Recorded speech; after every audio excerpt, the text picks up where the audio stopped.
Hey everybody, how's my coding family doing? Good to see you guys. Got 5 of you guys on and already have a like. Good to see you.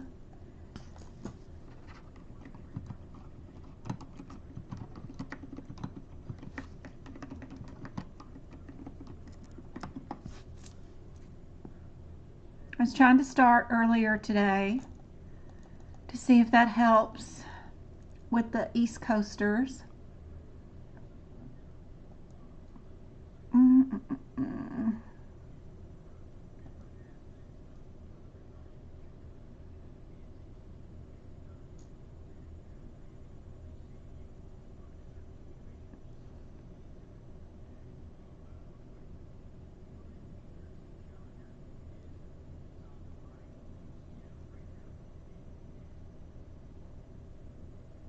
Yay, okay. Daniela, Caitlin can. You can see, but you can't hear. Oh, Emily can hear? Okay. Yay. All right. How's everybody's Tuesday going? It's been a crazy day. We had to travel all the way to Lake Havasu. It's about an hour away from the house to see the orthopedist. And then we had other doctor's appointments on the other side of Bullhead City, which is the opposite direction. And then Grandma had her take off pounds sensibly meeting, TOPS meeting. And that was at 4. She's still there. So busy day. Travis is at cheer practice right now. Yay. So glad you can hear. Go kart. Good job.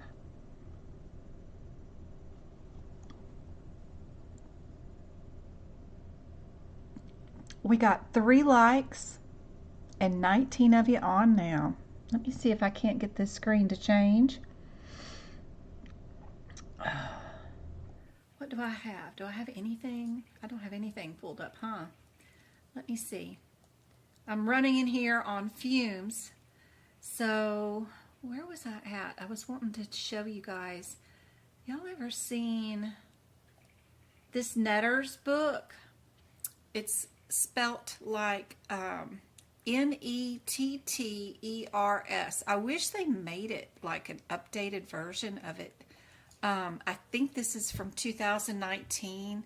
They used to have like, it's a CPT book actually, but it has anatomy pictures, super in-depth pictures that go along with the CPT codes. Every time they do like 5 or 6 more CPT codes, they draw another body part picture or another surgery picture. Let me see if I can find another one, another page, so I can show you what I'm talking about. And they highlight the book too, like this one. You can see how they have purple highlights on some of the words, noting the most important thing, I guess, that they consider is super important. I'm not sure what the color codes are.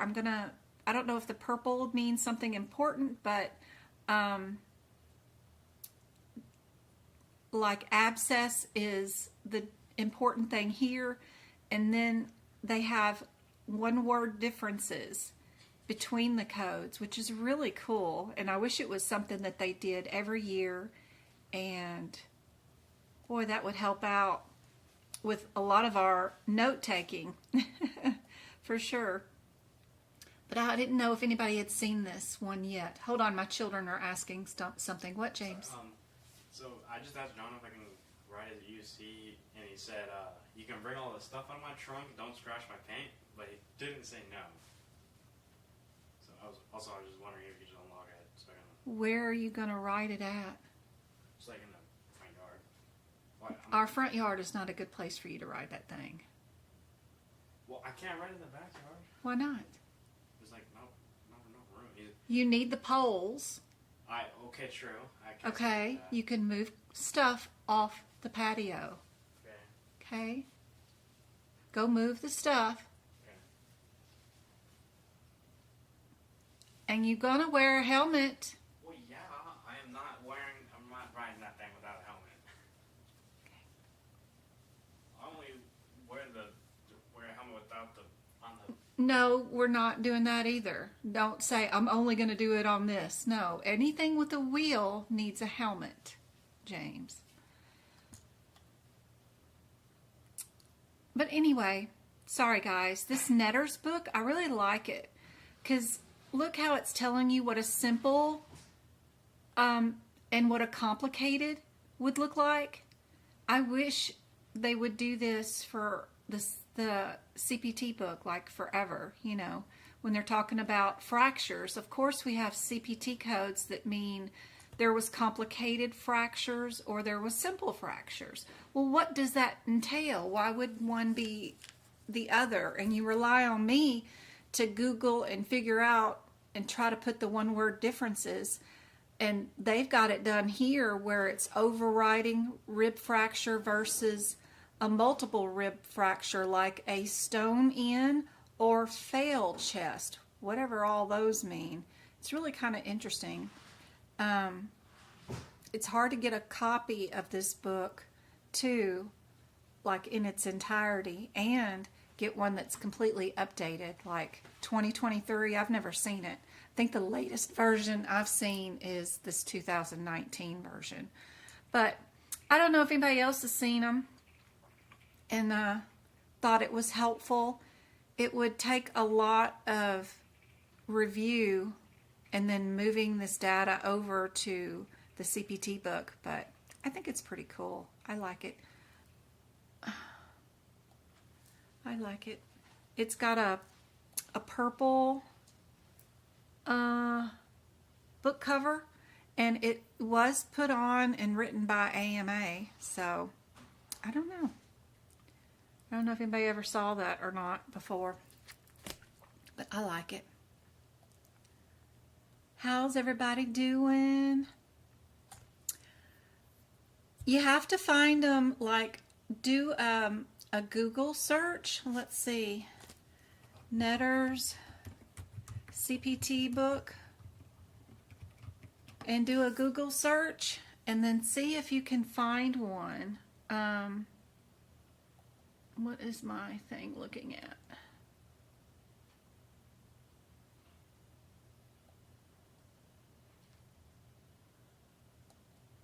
Is that it? Okay. I Googled Netter's CPT book, and there's some different versions out. It looks like Book Run has one that you can rent for $16. I doubt it's a purchase, but it's probably rent. I like, of course, the purple one. That's its version right there, but you can see it's $100. But that's probably a purchase of it, which is nice, instead of a rental, which is probably what the Book Run is.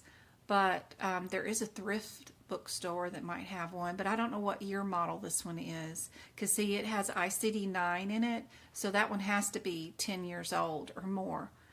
But they just, for some reason, quit making them, I think. But boy, I like it. Anyway, it's just, if you have money and you need more resources, then great, but it's going to be expensive. This one's probably one that you can purchase for $200. So they're expensive, but I do like them. I wish someone would carry that out. And boy, I wish we could take it with us during our coding exam. That would be nice. But anyway, I was just sharing the info.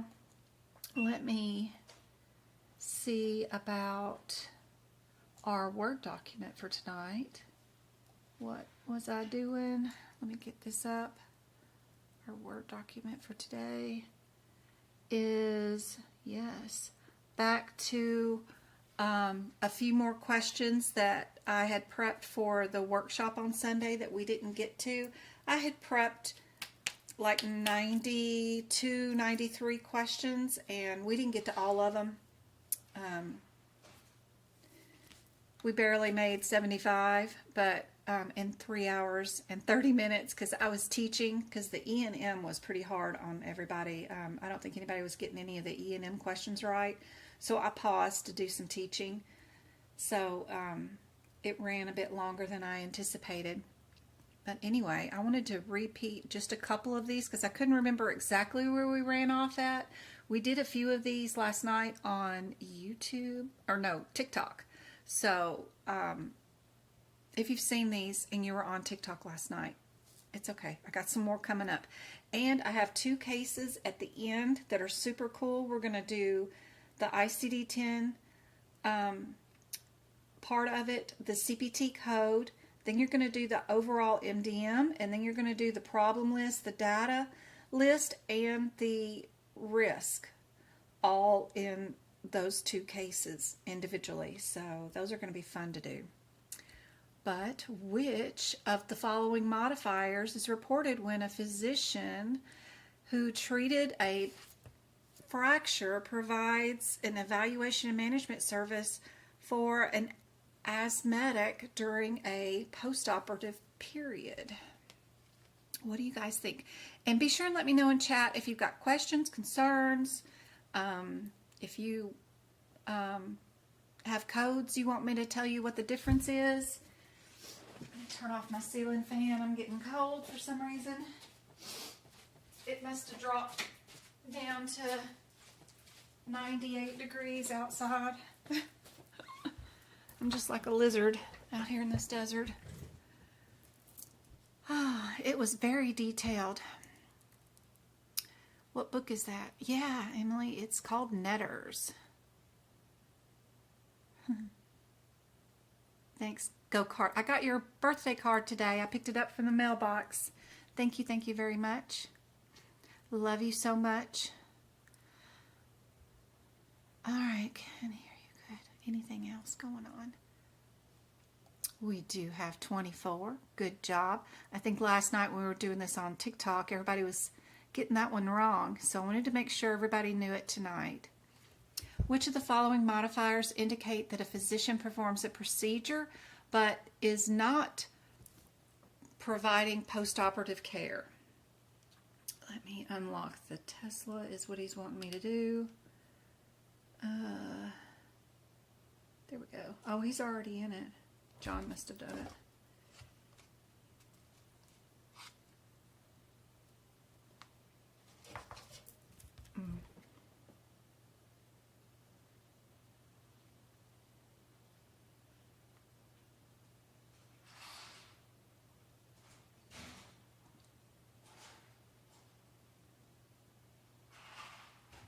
You be sure and close the trunk up.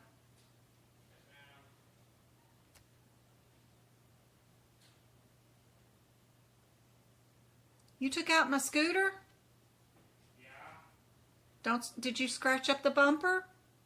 No. That thing's heavy. Be careful, please.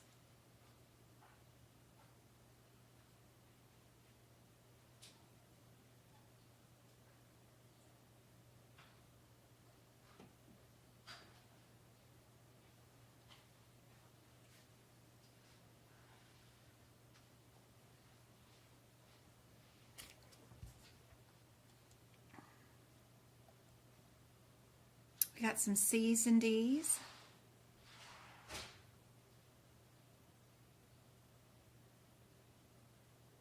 Jen, you did the membership on my site. Awesome. I'm going to be updating some new questions on there tonight and tomorrow. So awesome. I hope you find those practice exam questions super helpful. 54. It is 54. Good job. Which of the following statements is true about transitional care management? Is it a period of service? A patient must have a chronic condition. A patient must have a plan that is implemented, revised, and monitored. Sounds like physical therapy. Or a period of service that begins on one date and ends on another.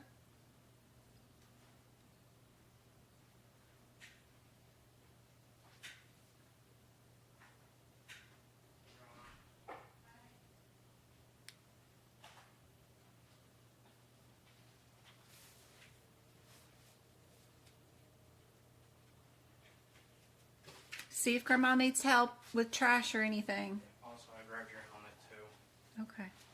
You still need the car unlocked? No.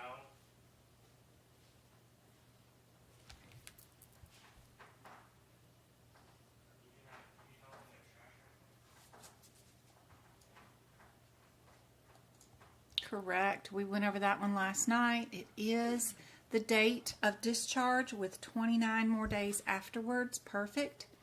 Which of the following statements is true about chronic care? Our code 99490. Clinical staff time is not included. At least 30 minutes, at least 20 minutes, or medical decision making during the month must be at least moderate. For chronic care management, which one's true?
Can I? No, I can't. Rios. There you go. Click that link. That is where you get all the book prep together. I'm all over the place doing them from what I can catch on different platforms. So that is a link to purchase all my notes, everything, all in one. Now, if you're talking about watching them on YouTube or something like that, if you're have a YouTube membership and you're on my YouTube site trying to watch all the book prep videos, then you do have to come to my YouTube channel, go to the playlist right there. You see where it says home, video, shorts, live, podcast, playlist. Go to the playlist. Pick which one you want. If you're doing CPT book prep, which is right here, don't click the picture. Click the full, view the full playlist down here at the very bottom. Click that and you get a list of all the videos that I have, and you can pick out which one you want to watch, like just Appendix L, or Lab and Path, or Evaluation and Management.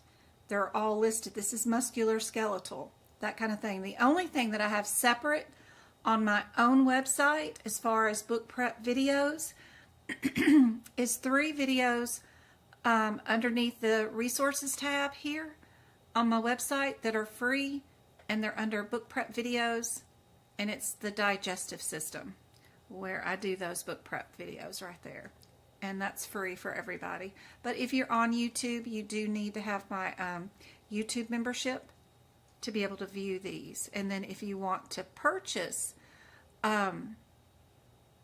my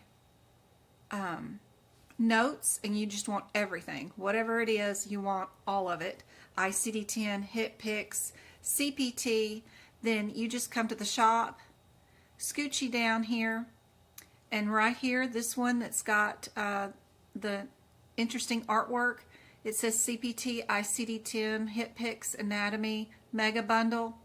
It's right there. It comes with 75 downloads. It's a lot of pages. Look through these pictures and make sure you want all this but it's everything that I have that's current, up to date, anything that I think that is valid or worth utilizing. It is all there.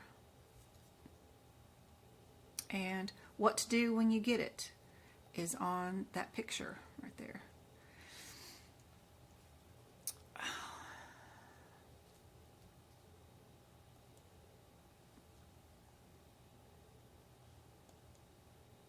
You're welcome.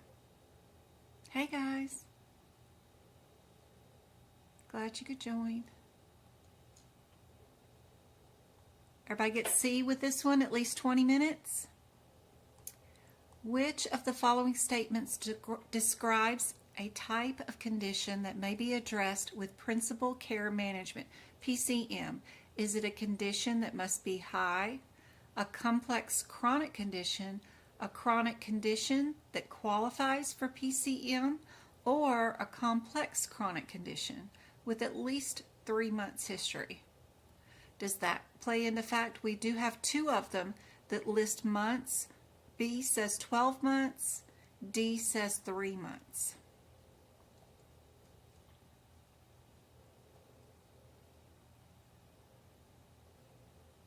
Thank y'all for the thumbs up on the YouTube video. Appreciate that. We had several pass. I've been posting copies of screenshots of people saying that they've passed. I've slacked off doing that a lot and putting it all in the Discord group, but I tried to make up and put some in today while I was driving down the road in between doctor's appointments.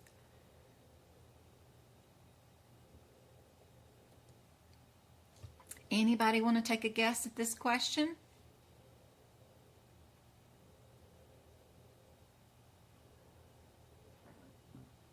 Usually 12 to 16 weeks is the earliest that they would take it if they start from ground zero, need to make notes, and then need to practice exam questions.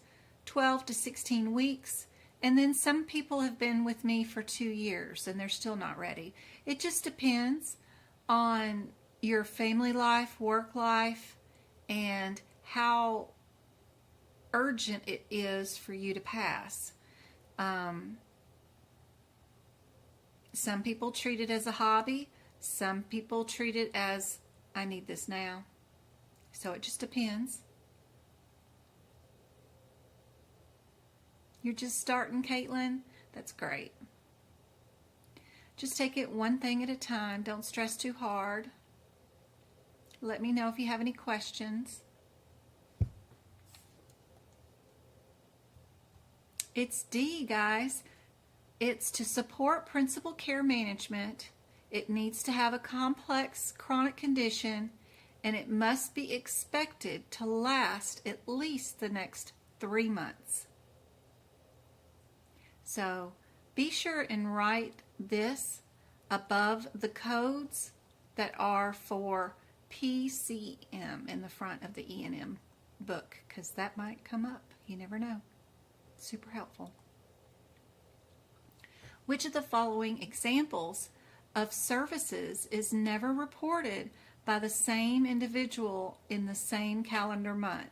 Is it transitional care management, or TCM with 99213, a regular office visit, principal care management, and care of plan oversight, or CCM and an online digital service?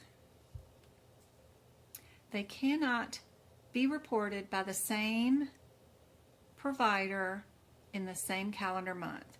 And we're looking for an incorrect answer. Something that would be incorrect.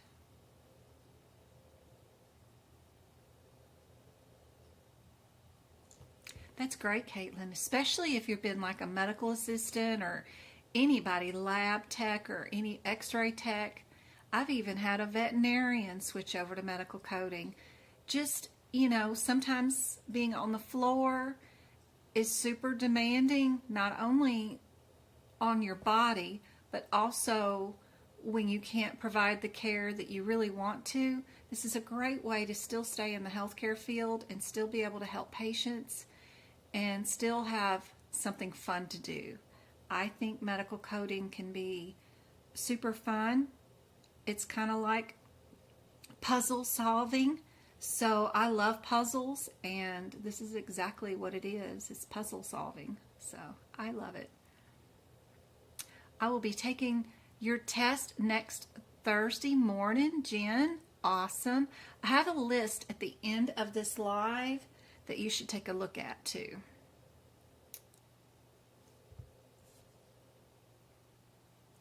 I got 1C, huh? One brave soul. No one can do principal care management and a care plan oversight in the same calendar month. I've got 2 that start with the letter T. I don't know if that means anything or not. I'm just looking for similarities in 2 answers so that I can narrow down my choices. It is C, principal care management and care plan oversight. Awesome. Are never reported by a physician for the same patient for the same month. Good job. It wasn't anything to do with similarities with this one. Perfect. The only thing that I see 3 of them have the word management in them and then 1 didn't. That's the only other similarity that I saw. But this one didn't have anything to do with similarities. When are prolonged services without direct patient contact reported? Is it when the same date as another evaluation and management is being coded, or only when a prolonged service is provided on another date other than the date of the face-to-face, or only when the time was used to select the level of face-to-face service, or when time is spent is also counted towards the time of chronic care management. We've got 2 of them that mention time, and 2 of them mention dates. A and B mention dates, and C and D mention time.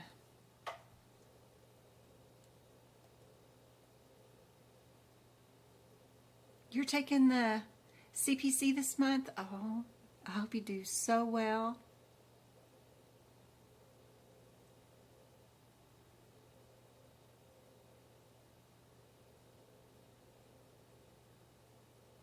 How's your notes in your CPT book or ICD-10 book? You got them all prepped and ready? And you're just practicing exam questions every day? Is that what's going on for you guys that are fixing to take your exam? We've got a B. You are correct. Good job. B is correct. Those 2 codes are reported only when provided on a date other than the date of a face-to-face, because they are not direct patient contact. So we got no face-to-face, and that was the only answer that hinted around at no face-to-face. I did this one last night too on TikTok. A diagnosis of substance abuse with dependence is documented. How do we code that? Do we code it as use, abuse, dependence, or all of the above?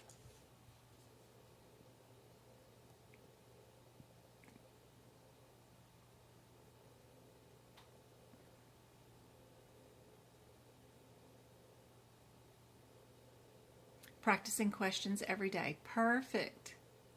Thanks, Twinkle. She's giving out all the links. Don't forget to click the Resources tab, and underneath the Resources tab on my website is an FAQ list. 3rd question down is a list of my best free resources, and there is some cool stuff there. Be sure to check it out and don't be afraid to click on anything. Very useful links. C is correct. Dependence is perfect. Good job. Which of the following CPT code or code series are reported for behavioral health care manager activities provided under physician supervision and in consultation with psych consult? Is it a general behavioral health integration, a health behavioral intervention, a psychiatric collaboration, or neuropsychology test administration?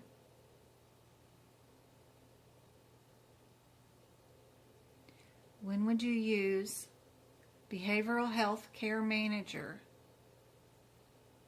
under the supervision and in consultation with a psychiatric consult?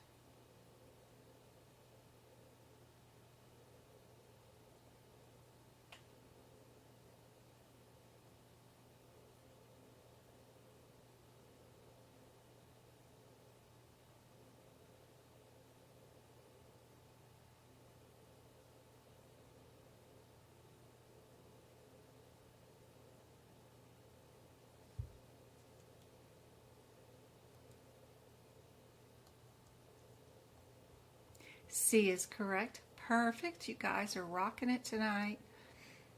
Codes 96202 and 96303 describe which of the following types of services. Is it behavioral management, psychotherapy, family adaptive, or behavioral management?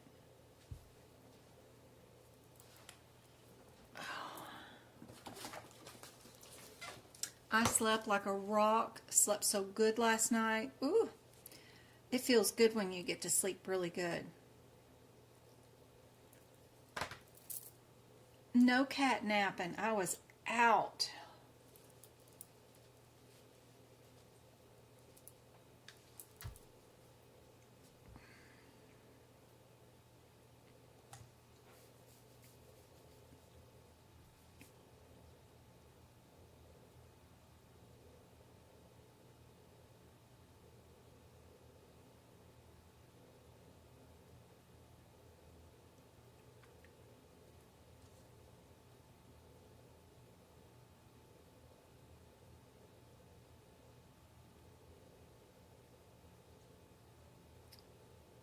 Correct. A. Perfect. Good job. What are your headers for these codes? What is the header? And then what is your difference between each one? Search only for that difference here instead of reading the whole narrative. Let me know what you think the answer is.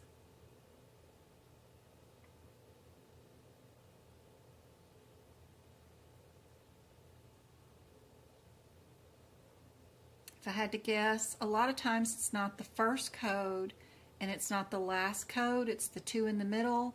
I would start out with 6-1 and 6-2, see if I'm there, if I need to go up or lower or higher, then I'll move from there.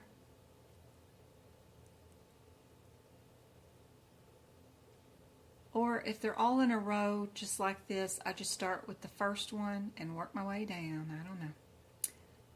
It's up to y'all, whatever y'all want to do. Oh, Mom just got home. Ooh, I know she's tired. She literally had 5 appointments today. Wow. Yay, Jen. I'm so glad you're here. I hope this is super helpful. Thank you. I'm happy to help.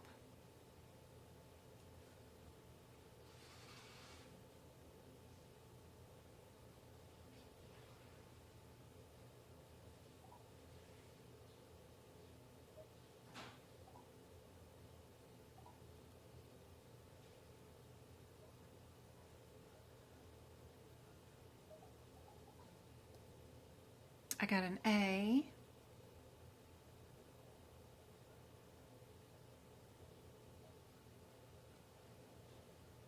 I got a D.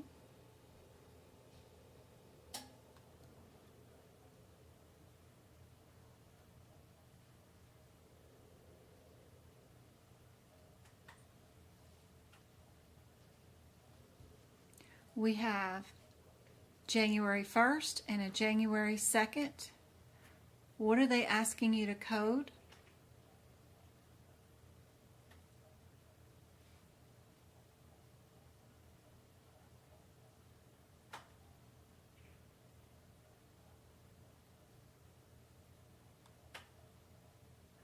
They're asking you to only code for January 2nd date of service. What happened on January 2nd? The MD did an initial and a discharge all in the same day. What would be the answer?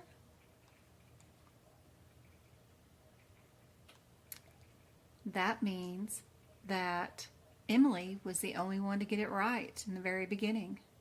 Yep. If you look at the code for 463, I believe that's the combo. Doesn't it do admit and discharge all on the same day? Good job, good job. What are you doing, James? Nothing. Why not? Well, I'm sitting here looking and researching, but Okay. Do you have to have the app on your phone so that you can turn the thing on? John said it's not like right. It's not a great place to learn around here, is what he said. Oh. Yeah. The poll isn't gonna. No. Oh. Okay. I asked him if we can go to Rotary Park, but he hasn't responded yet. Okay. Okay. Well, you have to stop being on that computer in 15 minutes. Yes, ma'am. Which of the following codes is not reported in addition to attendance at a delivery? The 99464. Which one is not reported with it?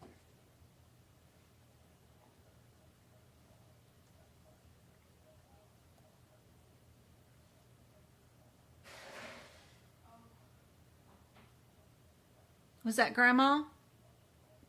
Does she need help? James? Nobody's responding. Let me go see what that noise was.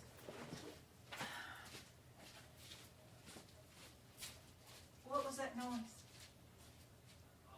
What was that noise? Is Grandma in here? Oh, you sounded like Grandma.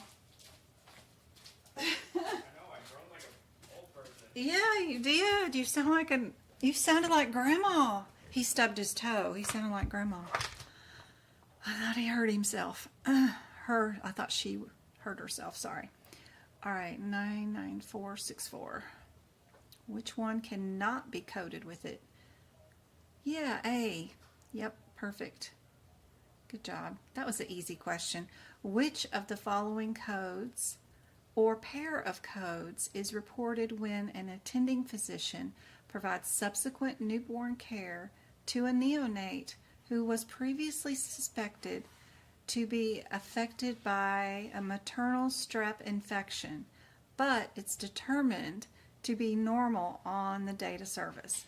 Whoo, do we use a POO diagnosis code, a Z38, a Z05, or a Z38? We do have two that are Z38s. Oh, and then they have additional codes after them. Okay.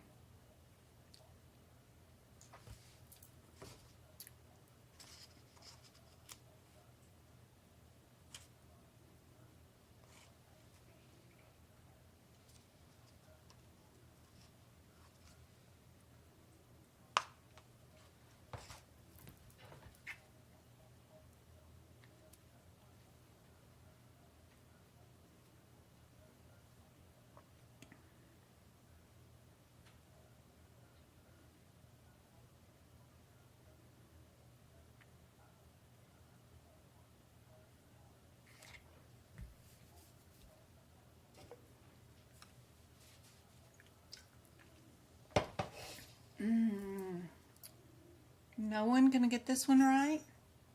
Everybody's gonna get it wrong?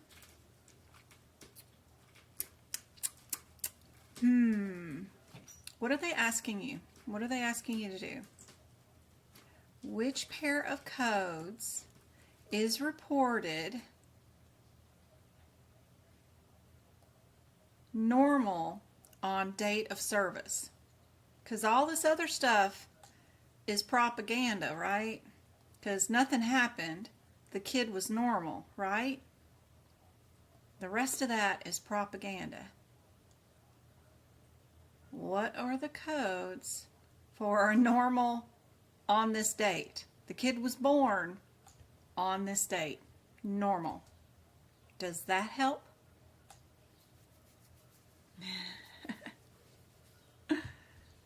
Does that help? Don't get lost in the details that they're throwing at you, because they're just trying to trick you. They know human psychology. They know how to put this stuff in here. You're not coding anything if it's not a positive result, right? Suspected of anything. Maybe at admit gets to be coded, but not at discharge, not at the end of all said and done. And once they find out it's normal, they're not still going to be coding it as suspected of. So, normal is normal. That's all we're coding. Normal. D. D is correct. Good job, Emily.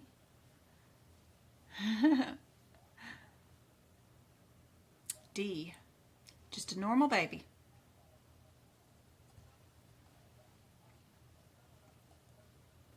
Which of the following reporting takes place when a physician provides discharge management services to a normal newborn with a total of 20 minutes? Are we looking at subsequent with a 99462 or a discharge of less than 30 minutes? A different discharge of 99238 maybe? Or a 99462 and a 99238. Carrie, welcome to the Carrie Kopp has become a member. Medical Coding Club. I hope my bonus material videos help you out so much. Those book prep videos where I go code by code, explaining what's going on to them, are super helpful. I go through the first 10 pages of the guidelines and do them for you in the ICD-10 book. Gosh, all the old workshops are wonderful. 75 practice exam questions in 3 hours. You can pause the screen and then try to do the questions. Just turn my volume off. Don't listen to me at all. And then see if you can get the question correct and find the answer in 2 minutes time. Set a timer. And great way to practice for sure. Plus the duck classes are even wonderful. The podcast is great. I'm just reading you out the E&M guidelines sentence by sentence and then telling you what I think that sentence means in layman's term. The answer on this one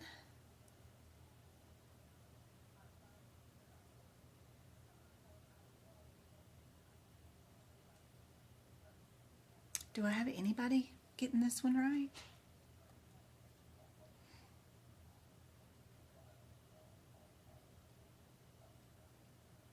Yeah, you can skip around. Flag the question that you don't want to answer it and then move to the next question. Just be sure and hit the flaggy button. Then you can go forwards and backwards in the exam. And I read somewhere that somebody else had a study tip that I'd never thought of before. I know I've told you guys that the first two questions on my exam that I really wanted to pass were like shock and awe. I have no idea where the answers to these two are or where it would be or how to even contemplate what they are. I don't know anything that's in the answers and I don't know why they would be asking this question. So they put usually 2 shock and awe questions, the very first. And just the other person's advice was to watch the clock on your first question. And if you don't know the answer in 2 minutes, skip it and go on. Just let it go. So they must have known the same thing that I've been seeing.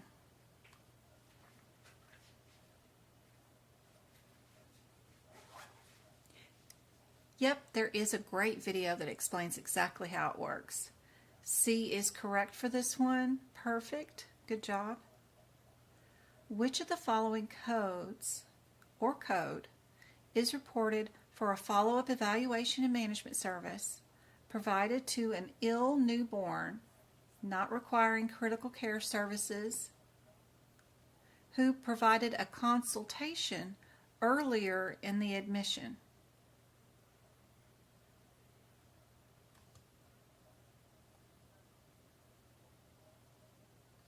Are we going to be hospital, consult, admit, hospital, subsequent hospital, or either a consultation or initial hospital care code as determined by payer policy?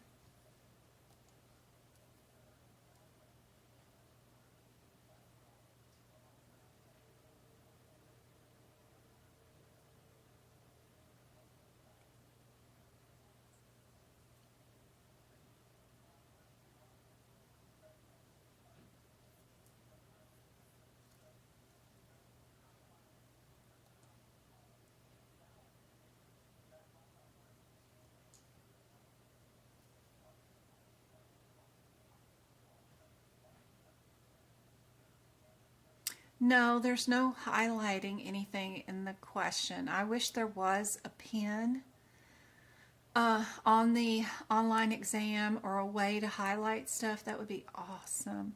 Right now they only have like a chat box that you can type something to yourself, but it's just a notepad. It's not anything that I would find helpful. Why would you want to type something out? It doesn't make any sense. We're gonna go ride the Rotary Park. Be careful, wear your helmet, and if you've got knee pads or elbow pads, put them on. Yes, ma'am. John may have some in a bag right there. I may have some in a bag right here. Do you want my elbow pads or knee pads? I'm sure. Do you want the wrist I splints? don't know if they'll fit me. Your wristbands don't fit me. They don't fit you? Oh gosh. This is an ankle thing that you put that on the bottom of your foot and then you wrap these things around your ankle to keep it from fracturing. That's not going to fit you. I don't know if your knee things are gonna fit me. Yeah, I'm looking. There's my knee thing. It probably won't, huh? These are my knee pads. Those are I don't know if those are gonna. my knee pads are too big. That's my other ankle splint. They might. I don't know about like towards the thigh. I can't find my other knee pad though. It may be in a. That's my only one. I do have Advil in here.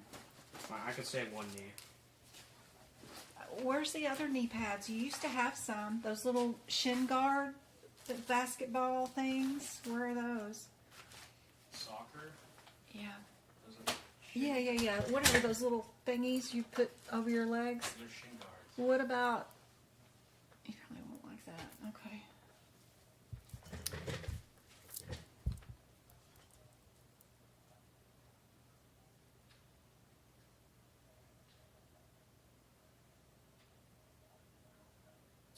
You're welcome about the questions. All right, A, subsequent visits following a consultation in the same admission. Did anybody get A for this one? Julie did. So what's going on in this question is they're asking about what would you report for a physician who consulted on a patient during admission. They're like There's a guideline barely fit. on like page 14 or something in the E&M section.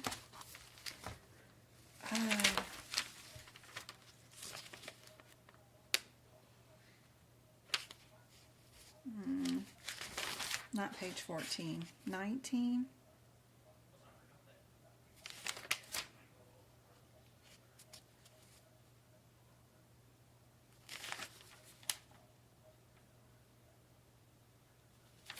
It's under the admit hospital. Somewhere around the admit. Yeah, somewhere around page 17. I'm in the 2024 book though. I think I am. Or am I in the... Yeah, I'm in 2024.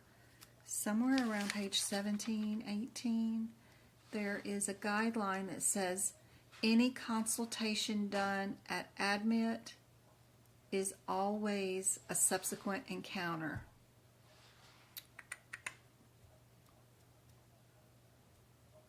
There it is.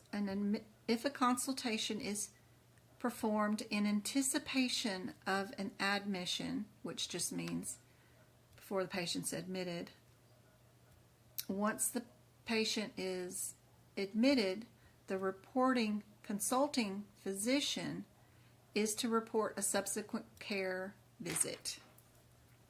So anytime you hear the words consultation in admission, you always know the answer is going to be subsequent hospital visit.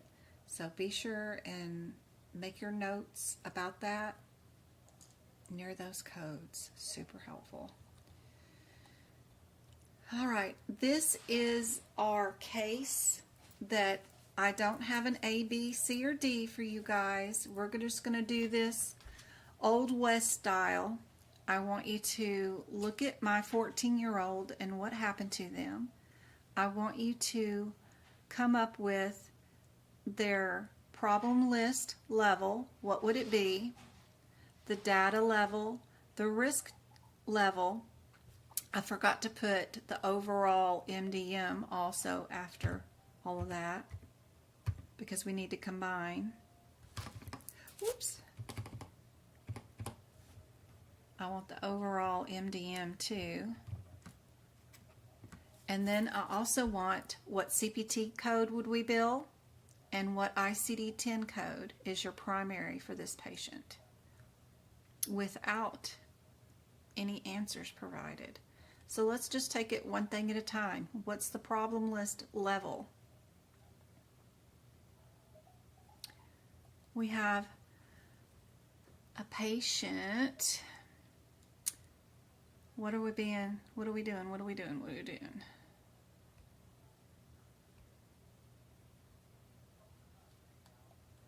Right here.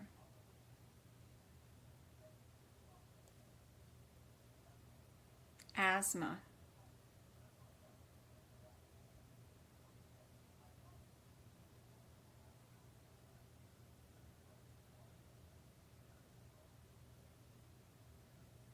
What do you think the problem list for today's kiddo is? Use page 9 and 10 to come up with these answers.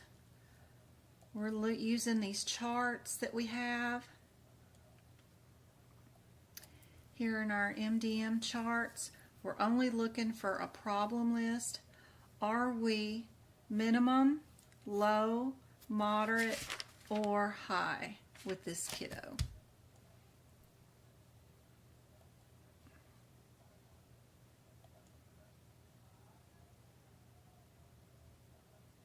In the 2023 book, do you guys know it? What page number? I think it's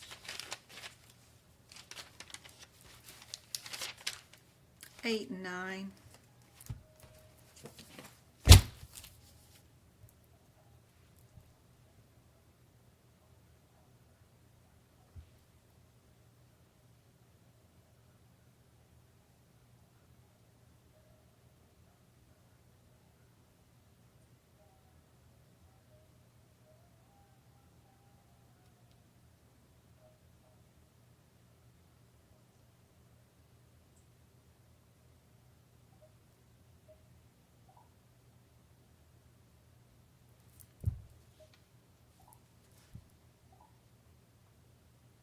got to turn down my mom's nanny cam. I can hear her Roku going.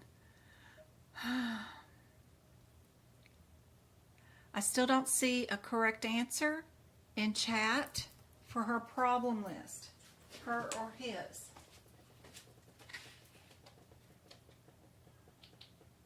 Here we go. Turn that down. Nope, I still do not see a correct answer in chat for the problem list.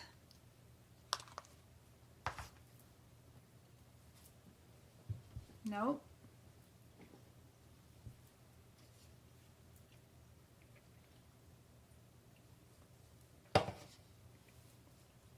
There you go, Zena. If we have an asthmatic being admitted into the intensive care unit, do you think things are going well? Do you think this is just a moderate situation? Nope.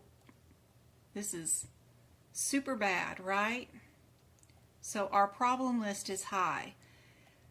Anybody can't breathe. It is your number one. In CPR, when you're doing CPR, it's the number one thing you check for, and you get going again before all else. We don't care about circulation, nothing. But we care about respirations, right? If we're checking for that first off. And these asthmatics can close their lungs down quick, and they're not moving any air. Then we know we've got 2 minutes before brain death, so we gotta intervene. So intensive care unit is no joke. So super important. Plus, if you know what the diagnosis means right here, that will also tell you that that is a high problem list. Okay, data. What do you think our data is? How many unique data points do we have? Do we have any historians? Do we have any thing in our pages? If you look at 8, 9, or 10, whichever page you're supposed to be on, when we're looking at data, our categories are test, documents, or independent historians. Or do we have any independent interpretations of test? Or do we have any discussions of management or test interpretations? Categories 1, 2, and 3 that are in the middle of these charts. If your data is going to be minimal, limited, moderate, or onward, you have to meet certain criteria. Sometimes it's a combination of 2 things. Sometimes it's a combination of 3 things, and whatever the other one is. So be sure and check your criteria, and then let me know. What do you think our data is? Don't forget, things ordered previous encounters don't count towards data during a review of data later on. I don't think anything like that's going on in this example, but data can be tricky. If you order the test, that's the day that you get to count data. When the patient comes in for a follow-up to review the data, you do not count that towards MDM. So be careful with that on other questions for sure.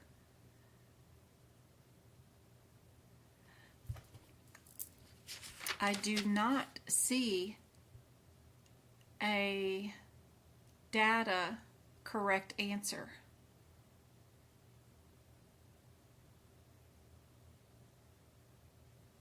I do, Julie.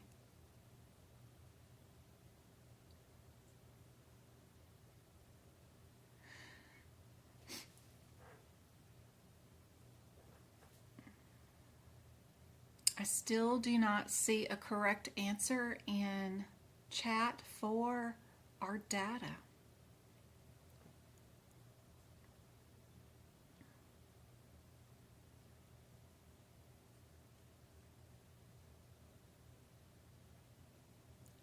Great job, Jennifer. What makes it extensive? Can anybody tell me?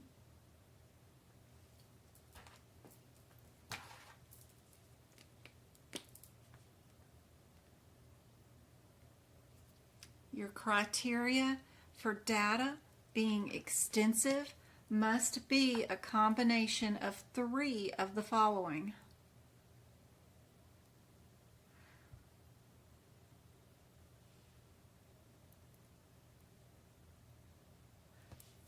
So how we determine data is done by our lovely little chart here, right? We have 3 different criteria, which is here in the middle. Data is only in the middle of this chart. If we're limited, we've done at least one of the 2 categories. The categories are test and documents or assessments requiring independent historian. If our data is moderate, we've done at least one of 3 categories. We can do category 1, category 2, or category 3. If we're doing extensive for data, we have to have a combination of 3 of the following. So, utilizing that chart,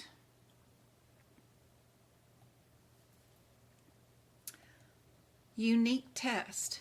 We have 1 test being ordered, 2 tests being ordered, 3 tests being ordered, 4 tests being ordered.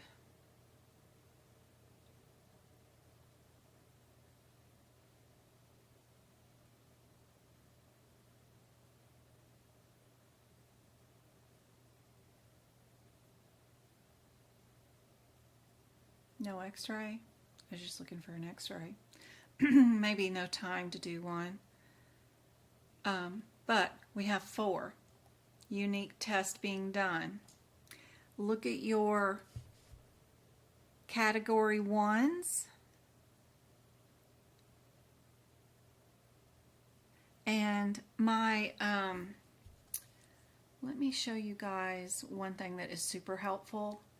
When you purchase my MDM study guide, I have just a $25 MDM study guide, and all it is practice exam questions, all in E and M, but then my explanations of why the answer is what it is.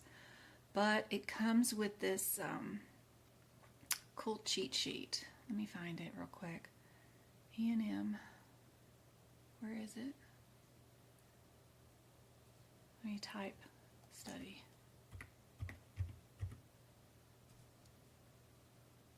Oh, I don't have it there. Of course, I don't have it where Twinkle can find it. Oh, I need to be audited. Where is, then I know I put it, if it's not in Twinkle's folder, then I put it here. I wonder I couldn't find it. Uh-oh.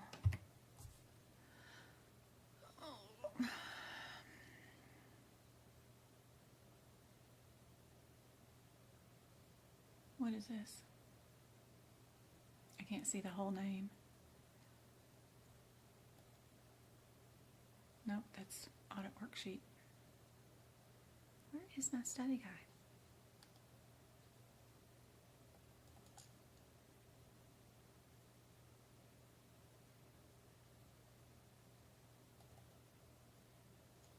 Lord, I got stuff everywhere.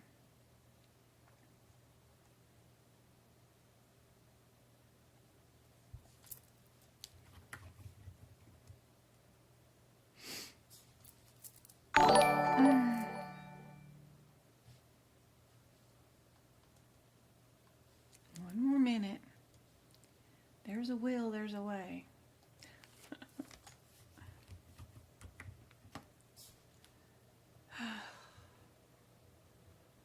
Nope. That's not going to be helpful.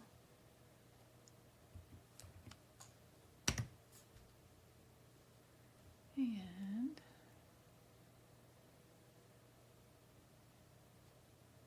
did I put it here?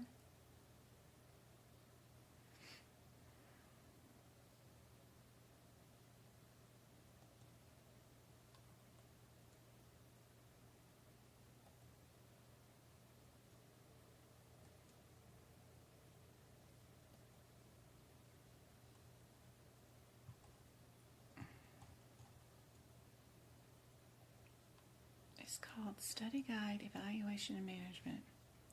Where the heck did I put it? I'd love to show you guys. Who knows? I'm sure it's where I have it.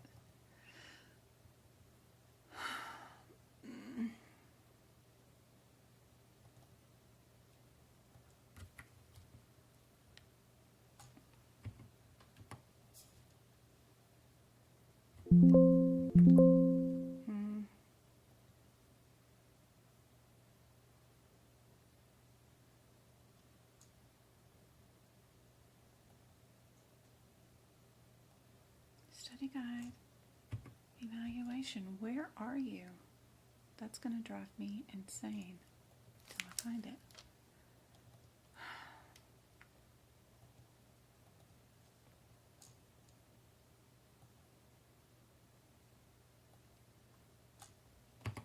Can anybody...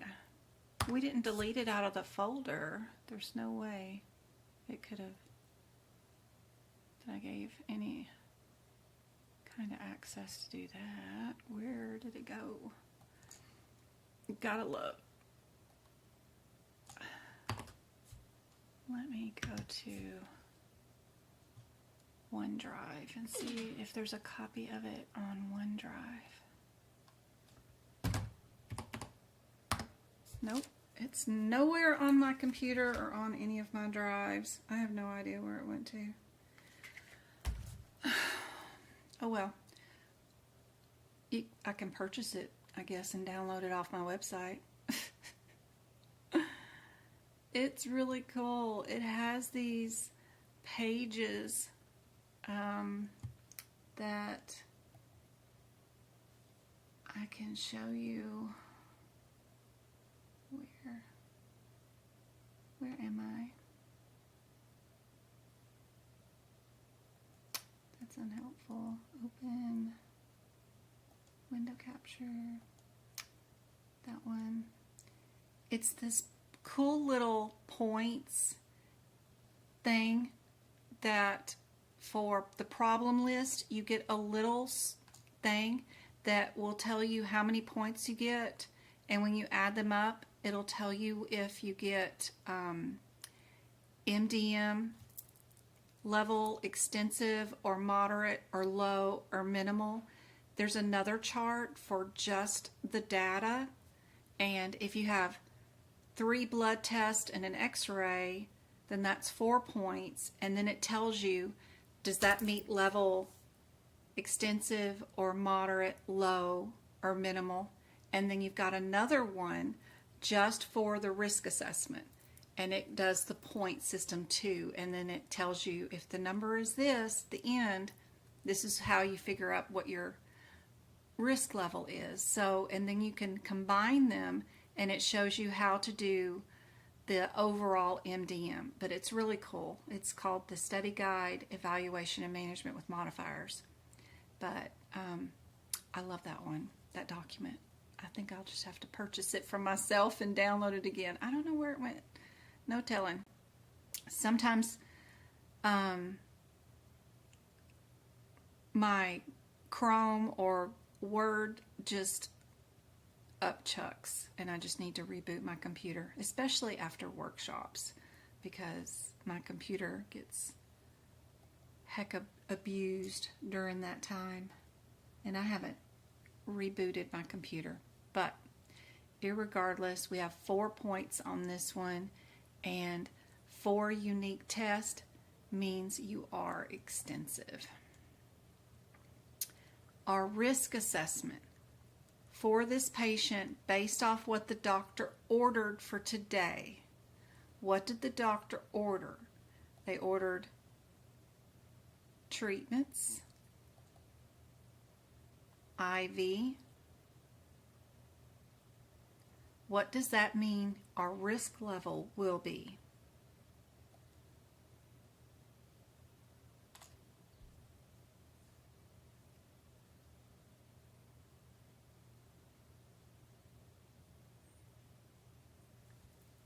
Yeah, I wanted to explain to you what those little charts were that I have somewhere on my computer, but yeah, our risk definitely will be high because of alone just one of these.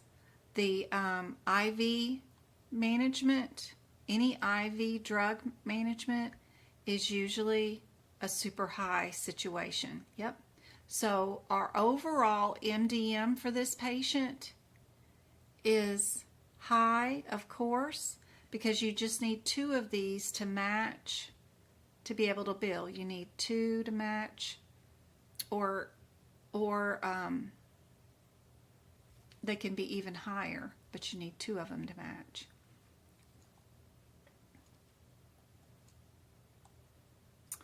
Our CPT code, what type of code are you going to code for this one? Is this admit, hospitalization? Is this provider that saw the patient today doing a consultation code, like a 54? Are they doing a 43 or something like that for a different type of consultation? Are they doing admit? Are they doing discharge? Are they doing subsequent? Whatever header you pick, which CPT code would you pick for this patient?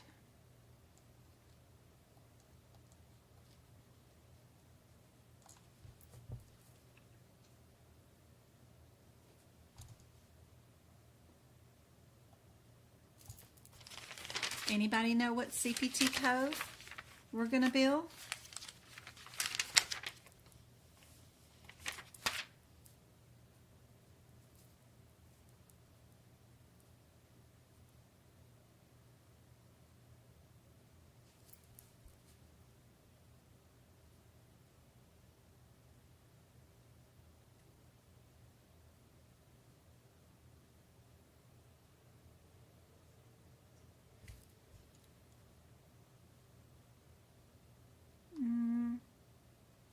The one I was trying to show off was, the E&M evaluation with modifiers tips.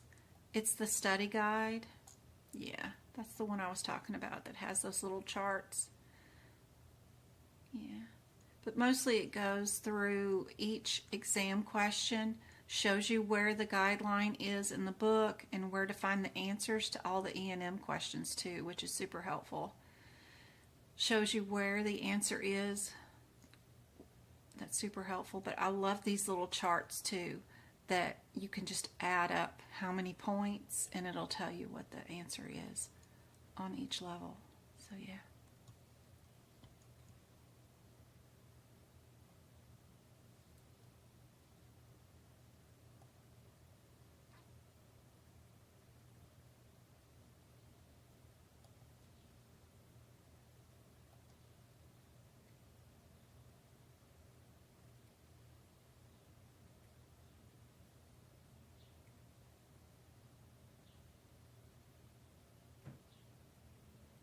Yay, Carrie. So glad you won. So you get all the webinars. You'll have CEU numbers coming out of your ears. If you're not already certified, save them and then you can put them in once you're certified. Super helpful. You'll have to do a viewing party and let's some people in a little group, like join a little Zoom or something and watch them with you, and y'all can study them together or something. That would be fun. They're expensive. Y'all can have, inside my Discord study group, you can do an audio room where you can just play the audio of videos or whatever, or you can we can build one to do live stream videos, I'm sure, too. There's options in that Discord. Just let me know what you need. Anyway, CPT code. Let's see. It says the admitting diagnosis is this: stable on inhaler treatments and IV. We will monitor the patient and recheck glucose and electrolyte levels.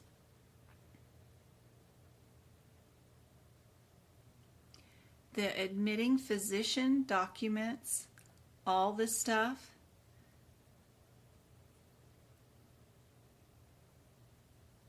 And they decide to put the patient in the pediatrics unit, of course, and that means that they're going to bill for today's visit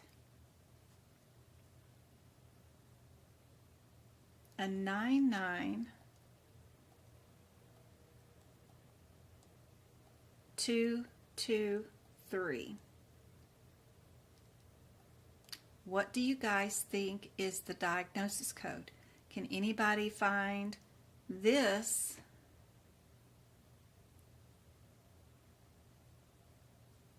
on treatments? What is our diagnosis code? Did anybody throw that in there earlier?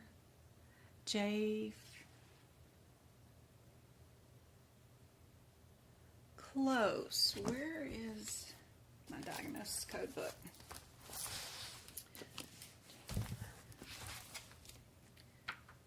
A, B, C, D, E, F, H, I.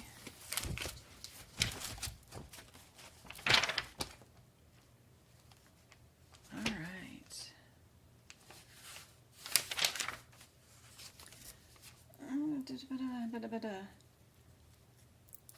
J45 9. Nines are usually non-specific. J45 9 is other asthma. That's usually non-specific. We want to be kind of specific. What did they say?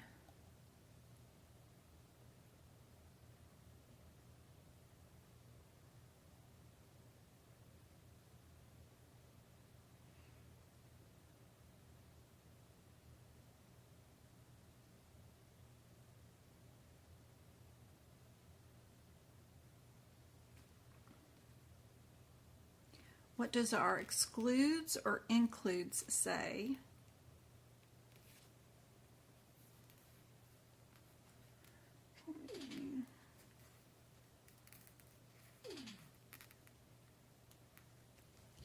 Look through those green terms.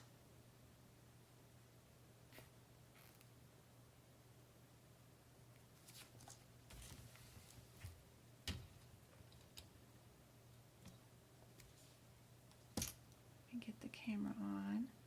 Oops, wrong one. Camera. This one right here. So we're J45, and if you look through each one of these, starting with the J45.2, the third code down is our asthma and math one. And then you move down, the third one says it again. Move it down, says it again, and then says it again. So they're wanting to know, in this scenario, is this considered acute, mild, moderate, or severe? Because it's listed in all four ways. You're to decide from this description, without the physician saying the vital correct term, I guess, which one would this patient be coded as?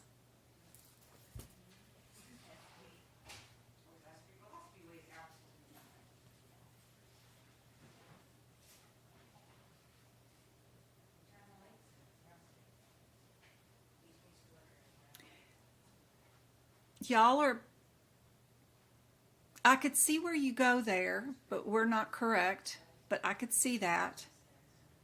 J4552 probably was when they walked in the door, but I'm not sure.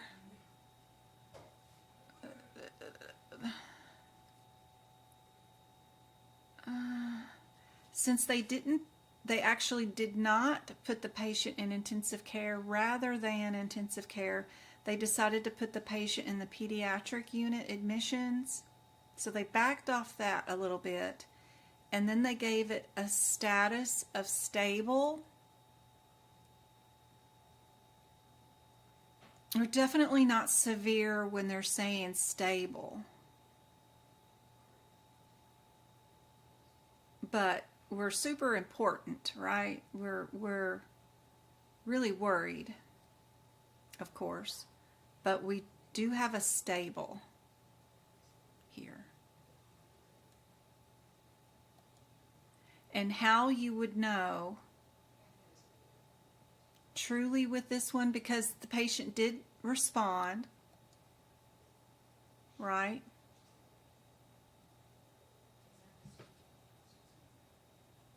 They reviewed the results to all this, and they decided to continue treatment. They didn't increase any treatment. They didn't stop any treatment, but they're going to continue the treatment and continue monitoring, right? So they're happy with the response so far, and we're going to keep going the course. This patient must be improving and responding. There you go, go-kart. That's the word. Moderate, persistent. Very difficult scenario, but great. Good job. This would be a J45.42. A lot of critical thinking here. What you will see more like in real life when you get a chart. How do you decide? Did you know that there was 4 different diagnoses for this particular asthma? And did you know they were mild, persistent, intermittent, are also other things that you got to worry about versus the mild, moderate, and severe once you figure out if you're persistent or intermediate. So anyway, great job. Good job. Here is some rationales for you guys. We got our ICD-10, our CPT, our overall MDM, our overall problems that were addressed, our level of data and why it was extensive, and then our level of risk that was high and why it was high. I think that this came from the book answers, but I would have said the IV also makes it a high risk. It's not IV morphine or something. Steroids isn't going to kill anybody. So maybe I'm wrong about the IV because it was just a steroid. But that would have made me pick high for that, is seeing that steroid. But technically, I bet I'm wrong on that. I bet I am. Because steroids aren't going to hurt anybody. But morphine definitely would. So that's probably wrong on my decision. Anyway, I've got another example. I want to do the same thing for this patient. You guys check this out. Let me know what your problem list is. I've got somebody at the door. I gotta go see what they're doing here. What they want. Alright, why are you here? What do you want?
can do it himself.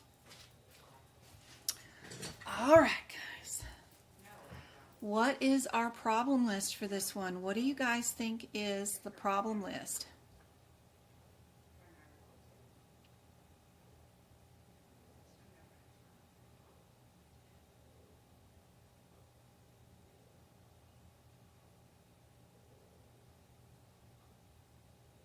In real life, how would you reach the doctor for more information? In the EHR chart, or you call them on the floor at the hospital or stop them in the hallway. Just depends on your system and your policies and procedures.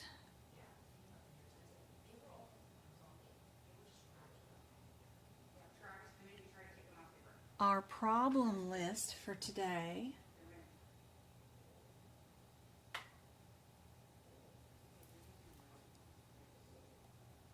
and we'll go over how we would have found that diagnosis code too. Looking through the index and stuff at a later time. I'm distracted right now because I got company. Problem list. Our level of problems is either minimal, low, moderate, or high. What would that be? I still don't see any correct answers in chat yet. So what's going on with our patient? Are y'all taking in consideration that we have an 8-week-old who is lethargic? Do y'all know anything about little wee ones when they are failure to thrive? We got fever, dehydration, lethargic.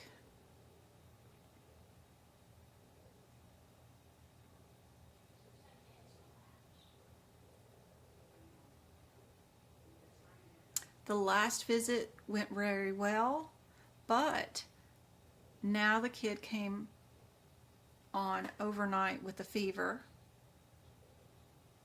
Still drinking, still has wet diapers.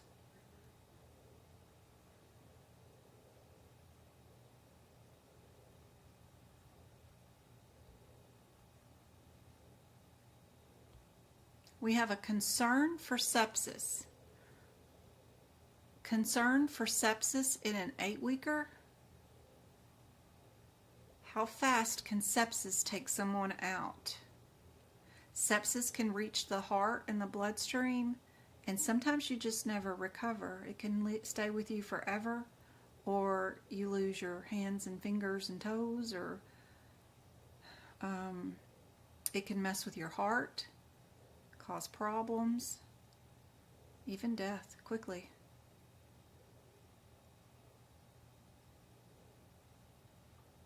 When you're talking about a problem list, don't forget to look for a patient's age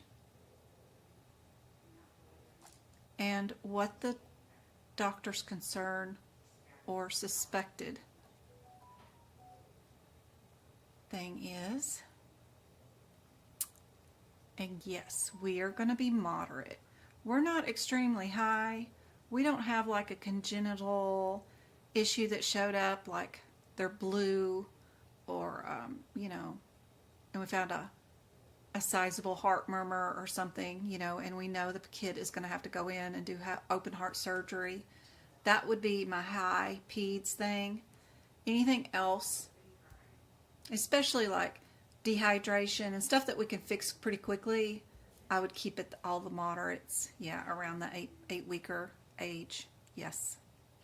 This takes a lot of clinical skills for a medical coder. I don't suspect you guys would need to do a lot of this in real life, but if you're ER coding for the university in Cleveland, Ohio, they hired all remote, and that's all you would be doing is ER notes. As soon as they see a patient in the ER, you pick out the MDM, and this might be something that you do for them. So kind of helpful to practice like this. Also helpful for the CPC exam. If you have a case or something like this that doesn't give you MDM or time, You can make up your MDM if you know what your 3 elements are and how to figure them out without having ABCD answers that are very clear. What is our data for this patient? What test did we order? What test did we review? Don't forget about your chart on 8, 9, and 10. Look under your data. Check your descriptors to see if it's 1 test, 2 tests, 3 tests, 4. What each level means.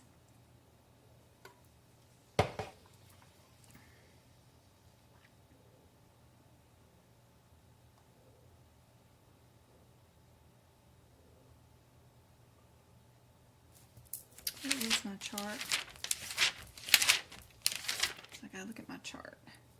Minimal, limited, moderate, or extensive. Remember that data has different verbiage than some of the other levels. Like extensive isn't in any other element. It's not in risk, and it's not in problem list. Extensive is unique word for data. Limited is also exclusive word only for data. They use limited instead of low. So those 2 things are unique to data.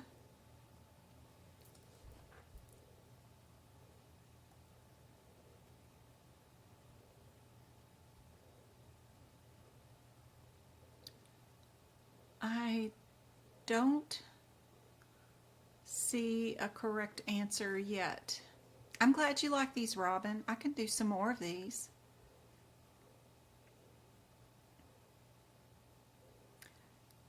They had the last 3 on Julie's exam were case questions that had no time and general stuff like this. Awesome. Good information, Julie. Thank you. I still don't see a correct answer in chat for our data.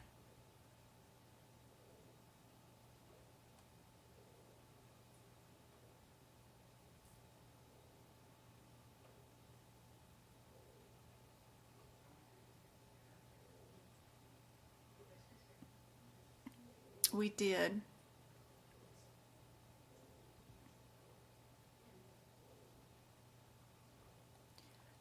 We did cultures, and we did a glucose level.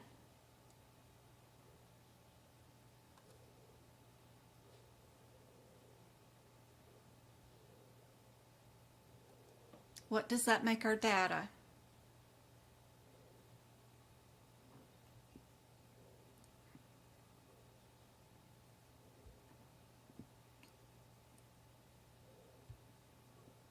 Not the complexity, no. We're simply looking for only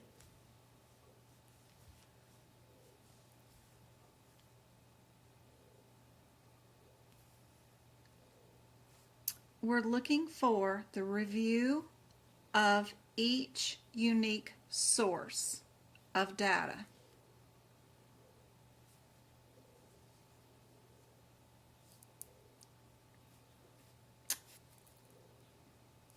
Ordering of each unique test. Independent interpretation of a test. Or a discussion about management or interpretation with other providers. So anything in this column, we're just counting.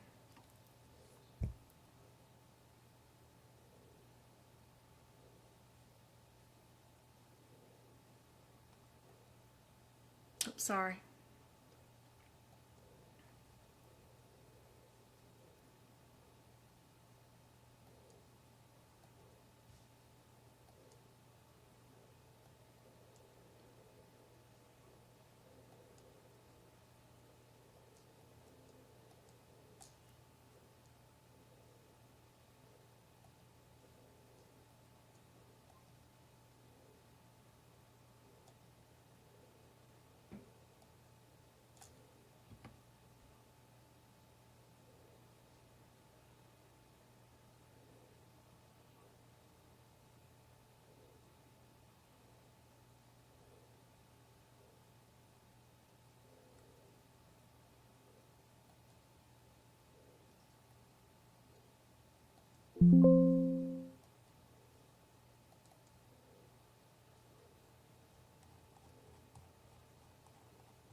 think I know what I did.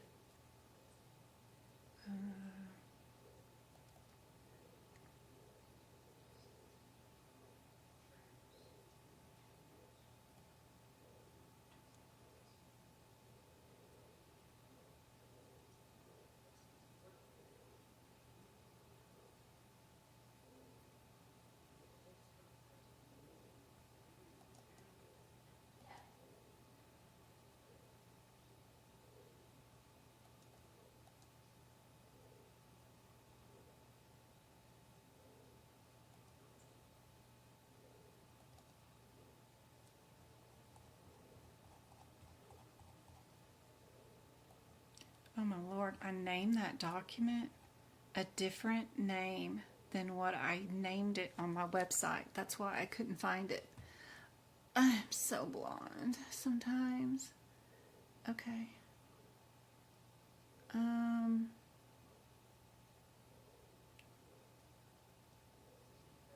Why in the world would I name it something different than I name it on the website? I have no idea. But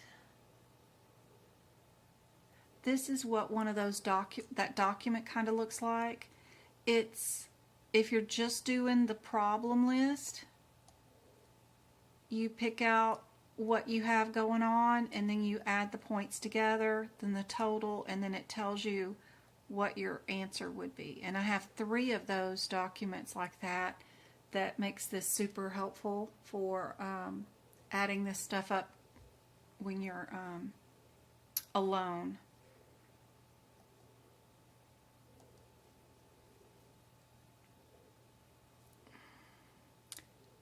Limited. Rhonda, yes. We are limited because, where's my video? If you read right here, any combination of 2 of the following. We have a culture and we have a glucose test. So we have 2 unique tests, which is like labs, x-ray, EKG, echo, ultrasound, whatever. We have a culture and a glucose, 2. So 2 for data means we're limited. So perfect. Good job. Limited is our data. What is our risk? Sorry guys, my thing is being crazy right now. Limited. Not low, because they switch up the verbiage for some reason. I don't know why. They got to make it all crazy. What is our risk? Based off what the physician did or did not do or considered doing. So if they considered doing a chest x-ray but did not do it because the patient was responding, they still get credit for that in data too, by the way. So be careful of that during the exam. Even if they don't do it, if they wrote it in the chart saying they considered it but did not do it, then you do get to still count that as a data point. Anyway, on to risk. What did they order? They ordered the patient to be admitted.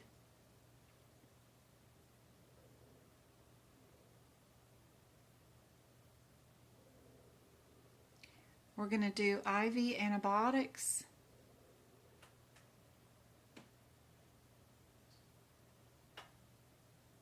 For 48 hours.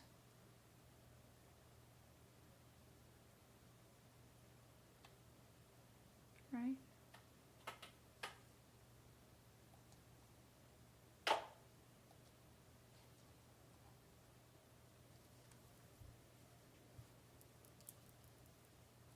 I don't see a correct answer in here for our risk. Do we have what the physician ordered? Take out the fact that this is an 8-weeker, okay? All the doctor did was order 1 medication, right? 1 medication. There's no further testing. They're still going to grow out the cultures. They didn't do a spinal tap, which most people would at this particular age. They didn't do any other workup. They're going to let the kid continue breastfeeding. Moderate, yes. Moderate.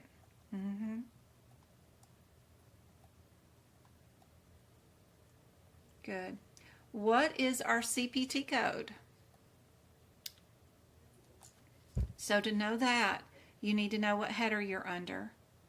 Is the physician that we're reading about right now, is that a consulting physician? Is it a admitting physician?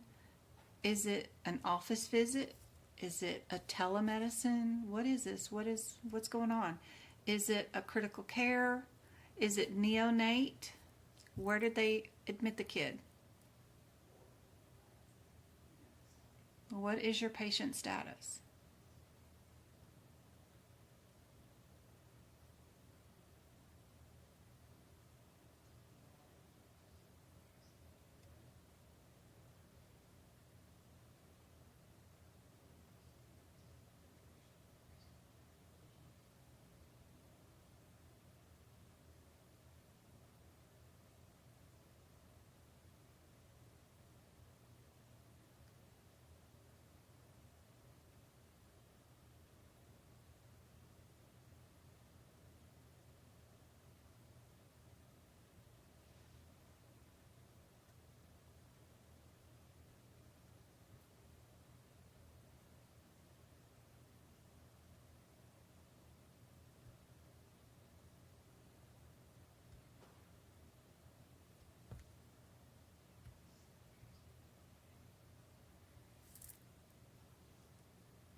Perfect. I got 2 with the correct answer. 2 of you.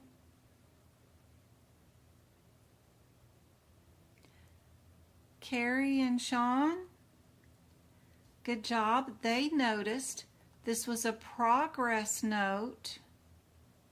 No new reports. Problems overnight. That means the patient's been there already overnight. That means this is a subsequent hospital visit. Fantastic. Good job, you two.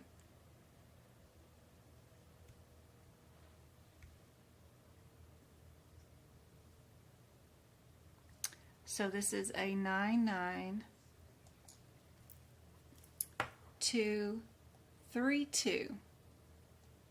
We didn't change. We didn't elevate the service. We didn't order any more tests. We're just low-key, checked in. Kid's doing well. We're just waiting on the blood cultures and make sure we got some improvement. Now, what is your diagnosis code for today? What is, and I mean the principal diagnosis. What is the principal diagnosis?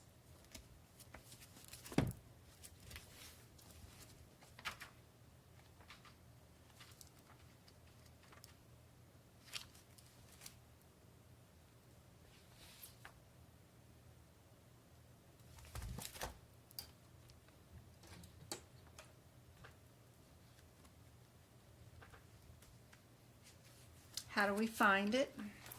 Where do we go?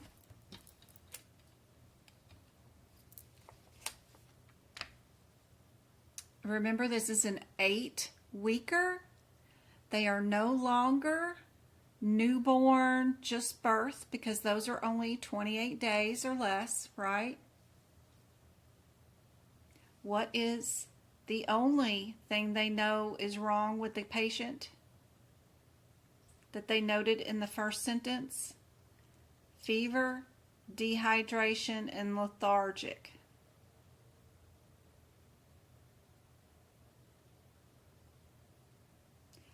The dehydration with a glucose level that was normal, and the baby is still wetting diapers and still drinking better, I wouldn't think that the kid is dehydrated because they're wetting diapers. They are more alert, less irritable, they're more active. I would not consider dehydration a thing right now.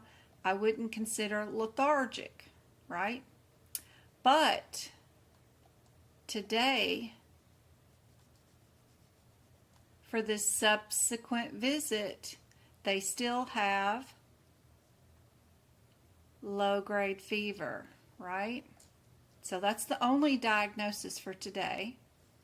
And we would go to our index. We would look up our fever. And fever, persistent, we got an R50 going on right there, 0.9. Let's go check out our R50, 0.9. The very first code underneath a diagnosis word is usually the most picked out, prevalent one that's used a lot. Most common is always highlighted first.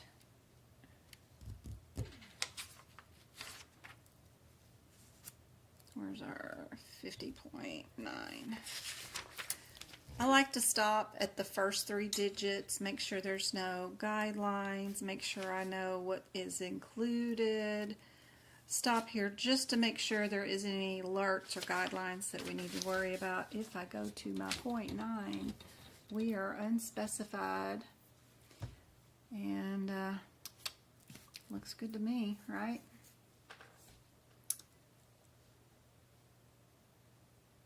That's how you look up these diagnoses in your index.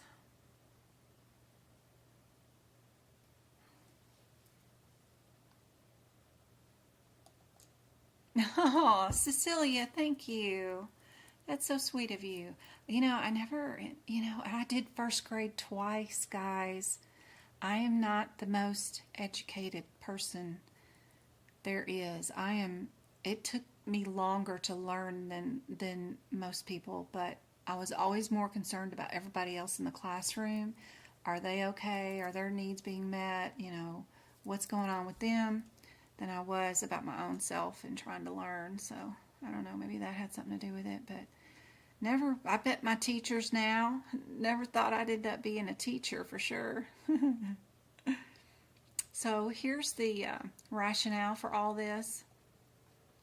We've got our ICD-10, we've got our subsequent, we've got our MDM overall is moderate because we need 2 of these to match.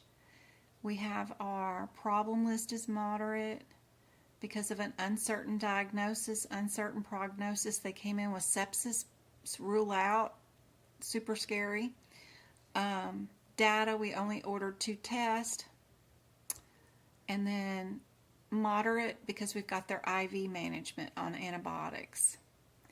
And we can throw away our smallest one, and then we need 2 of these to match, so we do get to bill moderate, so we just run to our subsequent hospital visit, pick out our code for moderate. Yeah.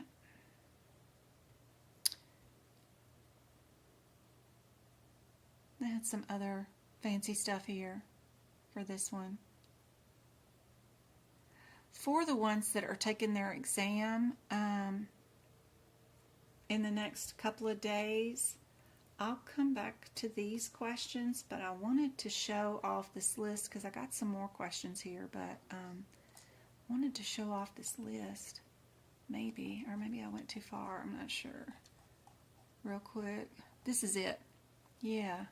Be sure you know the definition of a few of these things. This is just an acronym, ARDS.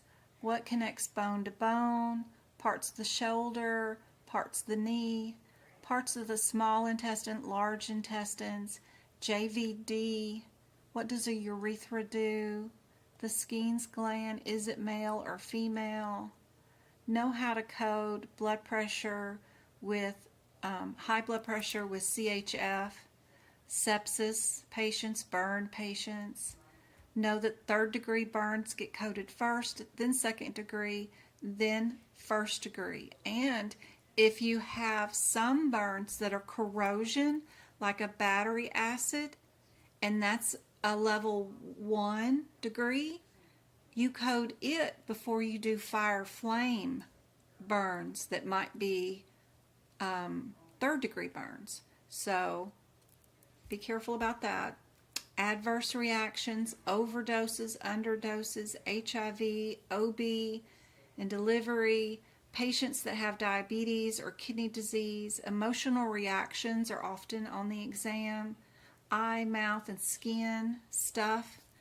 Barthon's gland. Warthogn's gland is in a tumor in the mouth. Lacrimal gland, day cry. It's a tear duct.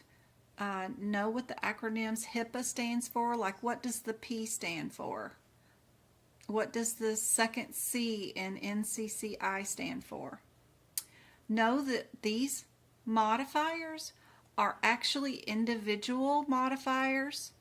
S is for picking up a patient in an ambulance at an accident, and then the H is for taking them to the hospital in the ambulance. And LN is something like that too, like we picked them up on a playground and then we took them to the nursing home or something. I don't know. But those are in the very beginning of the HIPICS book in the anesthesia or in the ambulance section. Be sure you know the modifier for ABNs and CLIA waivers, which is QW. Know what this vocabulary term is and this one. This is your salivary tumor, Warthons. The differences between the MyRing and Timpan surgeries. A couple of codes you might want to look at before your exam. Appendix K is super helpful during your exam. Sometimes they give you a list of codes, and instead of going to each individual code, you can go to Appendix K. It'll have a full list of those codes, and you just mark the one that is there, and it's a lot faster than going to all 4 codes. Same thing for Appendix F or Appendix E, so be sure and check those out before your exam this week or this month. Know how to move all the anesthesia modifiers from your HIPICS book to your anesthesia section. They start off with the modifier AA and end up being all the way through QZ. I found it super helpful to move all of those.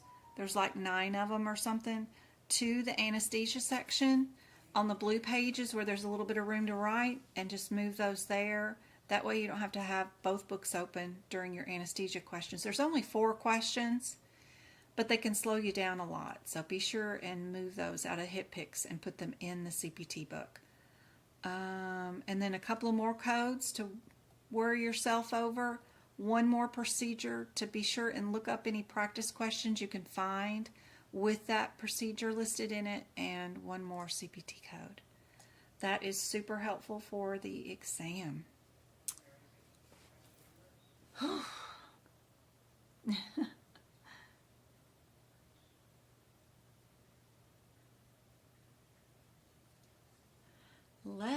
How many do I still have with me? How many people do I still have on here? I forgot to give out the YouTube memberships. Let me give those out real quick. Let me send YouTube some money. Be sure and chat do anything. Tell me where you're located, when you're going to take your exam. I'm going to send YouTube some money, and it will pick 5 winners to win a YouTube subscription for me free for a month now. So let's do that. There you go. Teresa, Carrie, Lady M, Miriam, and Sandy. Awesome. I'm so glad those questions helped out so much. That's awesome. we will be back here on YouTube and do 2 more hours on Thursday. I have the YouTube link already up for you guys. Tomorrow night we'll be on TikTok. So meet me there. We'll do some more practice. Absolutely. Let me check the chat and see what else I missed while I was rattling on. More of this. I still need to see and understand how to do this breakdown. Awesome. Yes. Has an 8-week-old possible sepsis. I know, right? But this was only because, Carrie, the physician was actually seeing the kid on the subsequent day, and overnight the kid was less fussy, he was eating more, wetting diapers, and greatly improving, right? So that makes your risk a lot lower because of the improvement. The kid isn't as so serious as when they walk in the door, right? Yeah. But it is crazy. And it is subjective. 2, this is the answer that AMA wanted. I got this out of an AMA book. When you do exams, you're beholden to the interpretation of said guidelines by that entity, AAPC, or some other entity. Ahima may interpret things a different way. I find that AAPC and AMA are dead on 100%. They stick together like glue. But what your medical group and in real life will be based off their policies and procedures, which will be totally different from the guidelines and what you learned in a course or here with me. It will be different depending on their guidelines. So don't stress when you do get a job and you're think you got it made and you know exactly how to code a kid who comes in that's 8 weeks and they're septic. Don't feel too overwhelmed and upset if you're picking moderate and your group says, no, it should be low. I don't know. You could be at a children's hospital that mostly treats chemotherapy kids that are dying of, really rare diseases and stuff, and then an acute sepsis thing that improves, has the likelihood with no history of chemo and cancer, none of that going on, could be a very low, worrisome issue, and they don't want any moderates or highs because they don't want any CMS audits of some sort. So don't freak about stuff later on in life when you're trying to put this all in practice. Don't be too hard on yourselves is what I'm trying to say. Don't stress. It's all going to be okay. Right now, I am just doing my best to help you guys pass your medical coding certification exam, and then we'll deal with the rest later. Thank you all for the 30 likes. We still got 22 people on. That's awesome. I don't know how long I've been on. I think it's been 2 hours, has it? 5:30 to 7:30? Yeah. I did get 7 new members. Thank you so much. That is awesome. The monthly memberships really do help out, either on my website or here on YouTube. I just hope I'm making a difference here. We had quite a few pass this month, too. It was really fun. Can you do a more detailed video of all this one day? What would you like to see in a video? Let me see. I could redo these 2 questions and try to do a video for them and re-explain them, maybe. I need to note those HIPAA codes. Oh yeah, Robin, I'll show you where they're at real quick while I'm here and thinking about it. If you have AAPC's HIPAA book, it's really simple to find them because Ugh. Any year version, it doesn't matter. The back cover, it's a flappy hardcover. It's really nice. But right there, it takes all the HitPix modifiers and puts it in one little box. Super cool. So these are the ones that I want you to move. The AA right there through QZ right there. Those are super handy dandy. We already have our P codes already are listed over there. So are our 23 and 47. So no worries there. And our P6 is already there too. So no worries. Just this to that. Move those over there. And I tried to start this early. I will do my best to start this early again next Thursday. So be sure and check the times. I know it's really hard for the people that are on the East Coast to start at 9:30 at night or 10:30. It's really late for them in New York and Florida. So I tried to start an hour early today. I've not taken my exam, so I'm not really sure what I need in the video. I know.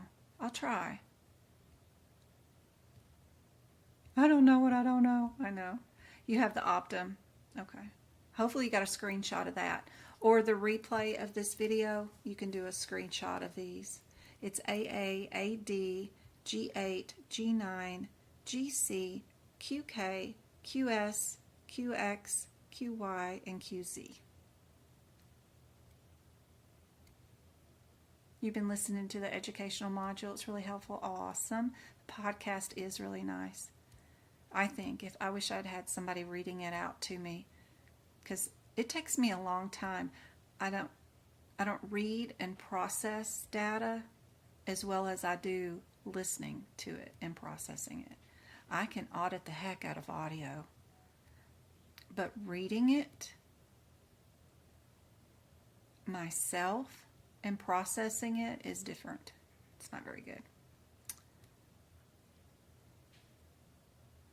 So nervous. Yeah, it's normal to be nervous. I hope this is super helpful for you guys. I am going to hop off and go see if I can't help Travis and get rid of my company that's still in my house. But I hope this was super helpful, guys. I will be back tomorrow night, 5:30 on TikTok. So I hope to see you there. Let's see. Quick note for what I do have tabs on where the 9000 series. I have tabs for my I don't. But that's it. It's okay. Things that I like to tab. Ooh.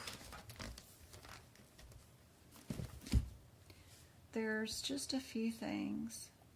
Like, I put my tabs in the top of the book, not on the sides, because I think they get in the way, because we're just running from number to number, right? The whole test is A, B, C, or D, and I'm running from number to number. And any tabs over here are just getting in my way. If I am going to tab anything, it's just going to be up at the top so I can run to it fast. I have that modifier page that I was telling you about for ambulances marked, where S is for the scene of the accident and H is for hospital. So I like to have that page tab so I can run to it quickly, because it's difficult to find. I have the Appendix H, which is the correct coding policies marked. Not every HitPix book will have it. AAPC's version of the HitPix has over 800 pages, so you guys who have Optum won't have that page, I'm sure. Another page that I like to code is the coding correcting edits. Whether our code is a 0 or a 1, that means it passes through the NCCI edits. I like to have that one coded.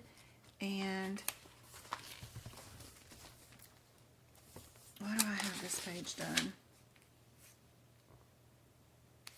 The local determination LCD guideline, I have it marked for some reason in HitPix, but that's it. That's all I got marked as far as tabbing the book in the Pit Picks.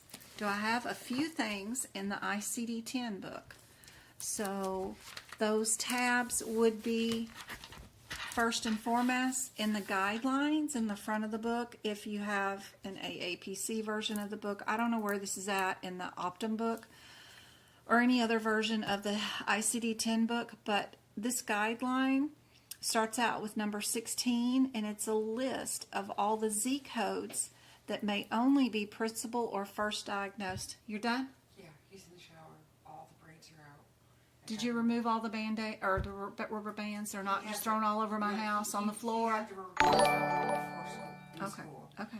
I got all the way to the scalp. I did him. He got But if you had saved that $200 and put that for Maddie's cheer camp, you would have had it paid off. exactly.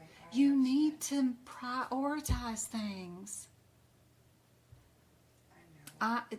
Don't. You got that was coming up in 1 week. I have 1 till week. 31st. I know. We I'm not knew supposed to- I'm about today's deadline. No, I knew mine. I've always known mine was 2 weeks later, but that's because I'm paying privately. I'm paying TSC directly. I have an invoice. Whatever. No, I completely agree with you. I'm trying to give you advice. You are giving me very good advice. You should I not. appreciate it. $200 a week before a $500 bill is due. You're gonna have to be. I'm working on it. And then Travis is like, "What do you mean you knew how to braid? You knew how to do my hair?" So I'm like, he's like, "Well, then we'll do something with it on Saturday." I'm like, "Yeah, we could." I'm like, "Well, why?" He's got camp. He's got stunt. We're just gonna put it in a ponytail. Okay, but he's got stunt camp I know, on so Saturday. sorry. Okay, do I pay for that? Are we paying we for don't that? have to pay for that anymore Okay. because they're students and they're teaching it. Okay, all right. I Go. don't even have to pay for it. I'm still teaching. Okay. Bye. Just letting you know. Bye. Bye. Bye.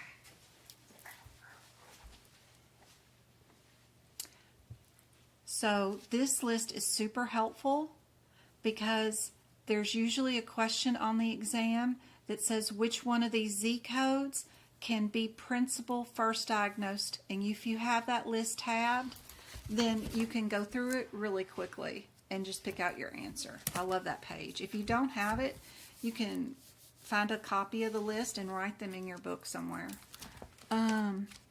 That's why I say you are at a disadvantage if you don't have AAPC's version of their manuals, because they test you on things that they put in the manuals. Of course, you know I love to have this done up. We have the 5 areas of external causes. I mark them up in my index. I color code all the codes in the index so that I know if it's a blue code, it's coded second, whatever. I do that in my notes.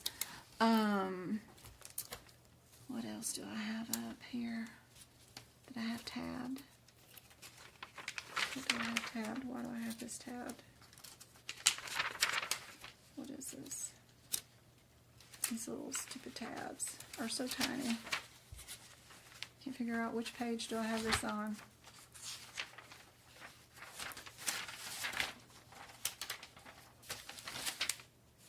How do I have this done up? This is probably to let me know something, to make sure I make a copy for you guys. Some of these may be just to remind myself. I tabbed this one because of the gene. I love the diagnoses and the pathology that they put on this page right before you code the respiratory section. And sometimes the cystic fibrosis stuff in the gene was hard to find. So I tabbed this when I was doing Pocket Prep's question on this one, but it doesn't really, it's not really an indication of something that's on the CPC exam. It was just something that I tabbed because of that practice exam question. The things that I mark or tab in my CPT book that I like to have, of course, are in integumentary. The definitions in integumentary of the differences between the what a shave biopsy's proper term is, the definition of a punch biopsy, and a definition of an incisional biopsy. That decision list is super handy dandy. Also the page right after it where they got the little chart that tells you what the answer is. If you have 2 incisional biopsies or 3 shave biopsies, what's the answer? I love having that tabbed. And what else? The definitions in musculoskeletal section that tell you what the difference is between those 4 different procedures: a hemi, a formectomy, a faucectomy, a corpectomy. Those definitions are super helpful, and there's 3 more on the other side.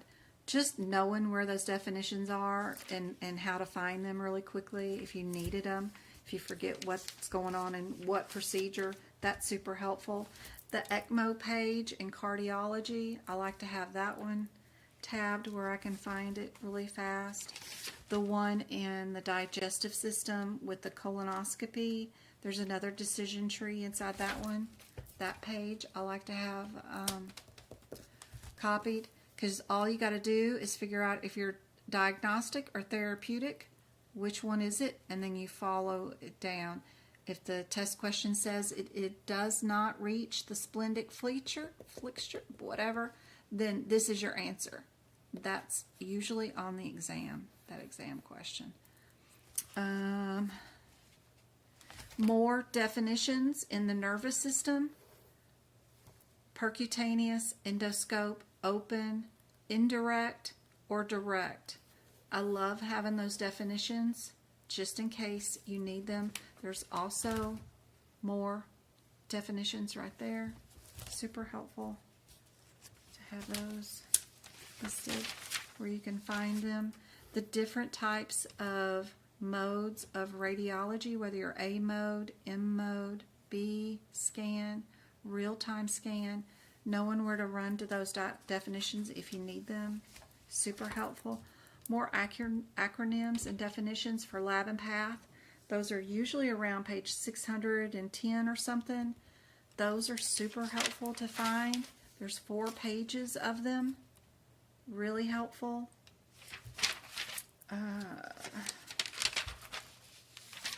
The definitions of the definitive drug screening, that's super helpful. And the class. So if they give you a drug name, like that weird one of any sort, whatever it is, and you don't know if it's an antibiotic or a psych drug, this is where you come to do word searches for the drug. You have to do ABCD through every single one of these until you search and make sure that whatever drug they have isn't one that they're picking on. But as soon as you find it, then you'll know what class of drug it is. So knowing where this definitive drug class listing is and how to use it is super helpful in Lab and Path. More definitions in medicine section. It's this page right after CPT code 93278. Everything on the next 2 pages, 3 pages, is all definitions of all kinds of stuff. Super handy to know where that is in case you need to know something like that. The EEG monitoring table, great for the exam. Know where that table is. There's another section in the medicine section that's a guide selection for codes 9715355 and 0373T. This guide selection thing is handy dandy for some codes.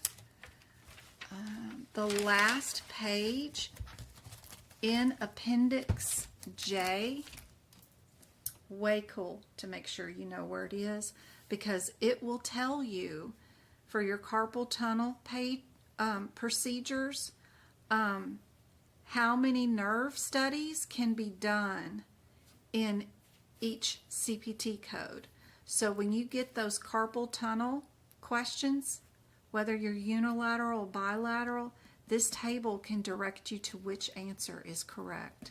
So knowing where this table is in Appendix J and how to use it in your carpal tunnel, muscular, skeletal, or nervous system questions, this is helpful. Helpful.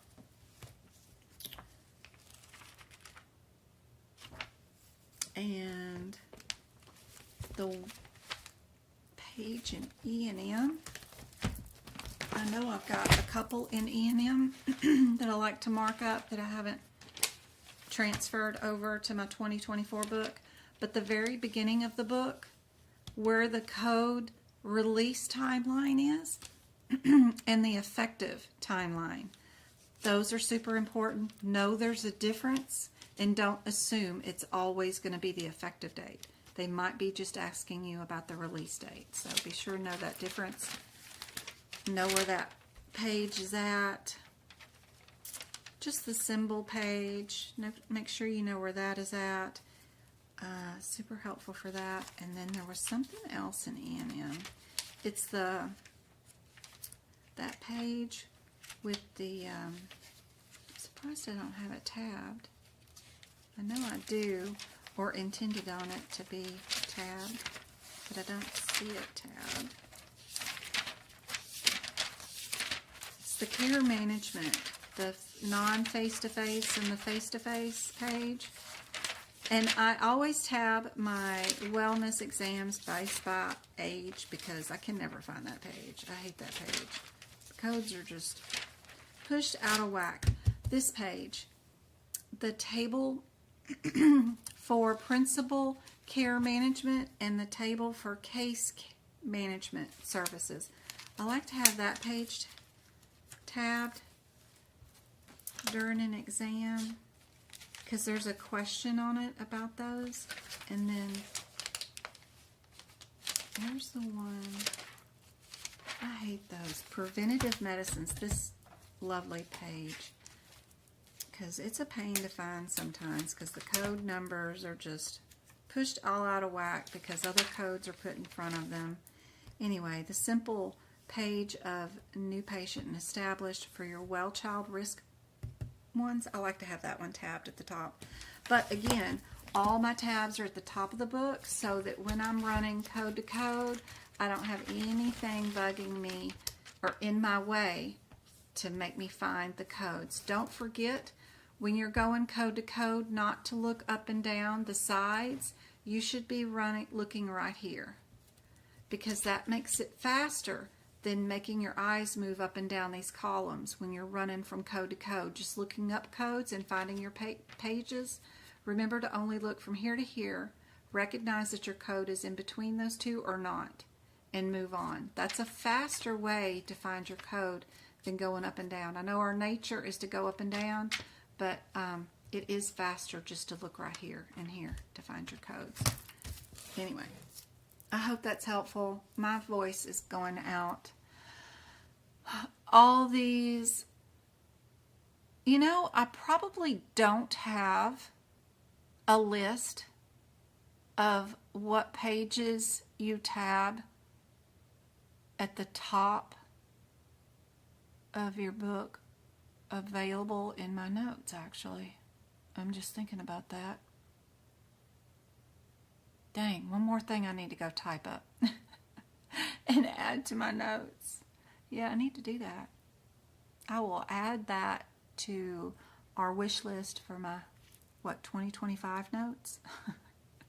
I actually don't have a page listed of all the ones that I tab at the top. I just kind of talk about them and tell you to tab them in my live lessons as we see them, but I don't think I've made a list and put that in my notes. I could actually, put a note up at the top of the page that says, tab this page. Yeah, I can do something. But it's not something that's in my notes, actually. So I don't know what you need unless you point it out where I could be lacking. So speak up. That's great. That's awesome. Where to tab? That's awesome.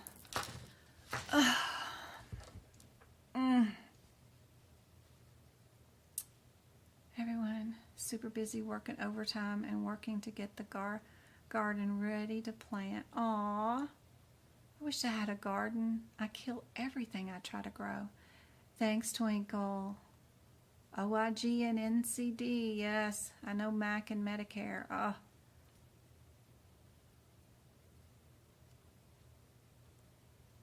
In the back of the book, don't forget about the very last page in your CPT book. The back cover has the other list of acronyms.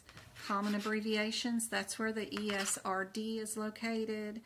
I write in ARDS here, JVD, AFL, annual wellness exam, ICR. I usually write those in, but knowing where that back page is on the back of your book is also helpful. But yeah, I got to make a list. I got homework to do now. Anyway, guys, I love you. I'm so proud of you guys, and I will see you guys tomorrow night, okay? We'll see you at 5:30. I'm going to try to get on early. I hope this is helpful. What else is Tamlin saying? Yes, don't overwhelm yourself. I'm needing some structure, and I don't know where to start. Well, you're going to start.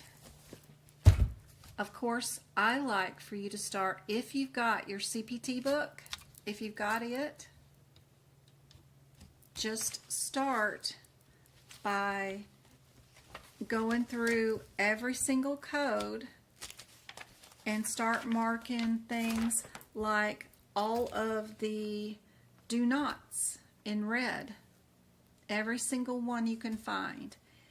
If a do not happens to be in a guideline and not underneath a particular CPT code, if you find it in like one of these areas where there's a guideline right before, then make sure that you move that to the code description, because sometimes they'll tell you in a guideline, don't code this code with that code, and as you find it, it's not written underneath the codes like these are, so you might have to write it in.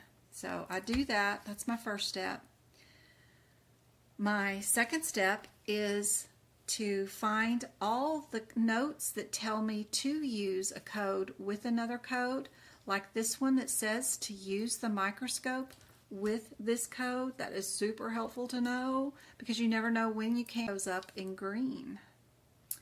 Anytime a CPT code has the word aorta, artery, I circle it in red.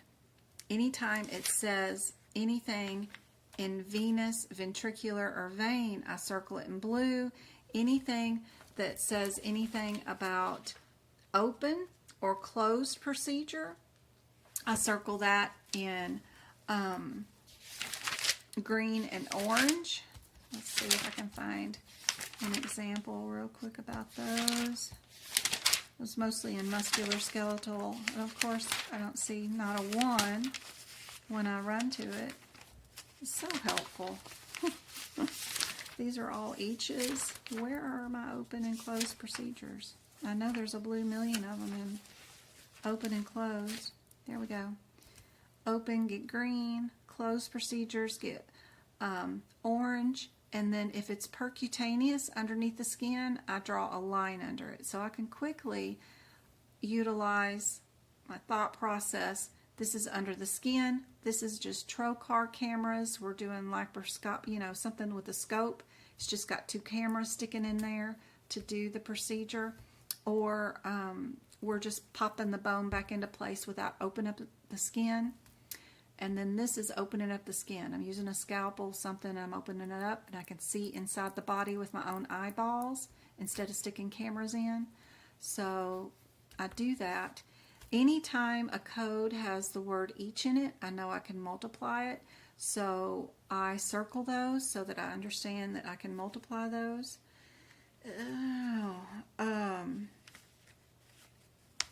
Anytime I have a modifier alert that tells me when to use radiology code with another code, I underline and double star that in blue. This is how it is super helpful when you do the red and blue. This one is both vascular and arterial, but the one above it is just arterial, artery. Super handy dandy to help you keep things straight like that during the exam. So I mark those. We also, one of the other things I do is find all the red codes. I put the page number of where the code is because they only give you a range of where it could be. And that's so unhelpful during the middle of your exam. All you need is a page number written down. I do the column number too. You don't have to do that. As long as you put a page number down, that is super helpful. But that is a ton for you to do already. So doing all those steps is super helpful. I do have all those steps listed on my website. You can go there under the resources page, click on the CPT book prep page. It's completely free. You can go there and it'll list out all 8 steps of prepping your CPT book, and that should be your very first focus, is getting this book prepped. Oh, you're super welcome, Sandy. Hey, Samantha. Oh, you were looking for me on TikTok. Oh, I'm sorry. We're going to do tomorrow on TikTok. Tonight was a really good session, so be sure and hit rewind on that YouTube video and watch from the beginning. Everybody loved the examples, so hopefully we'll do some more tomorrow night and on Thursday. I am going to have to run. Do your out of code. Yep. You're very welcome. Thanks, Julie. I hope this was super helpful. I hope it gave you some structure and some place to go. Check out my website. Ton of free resources there for you. And I will see you again tomorrow night at 5:30.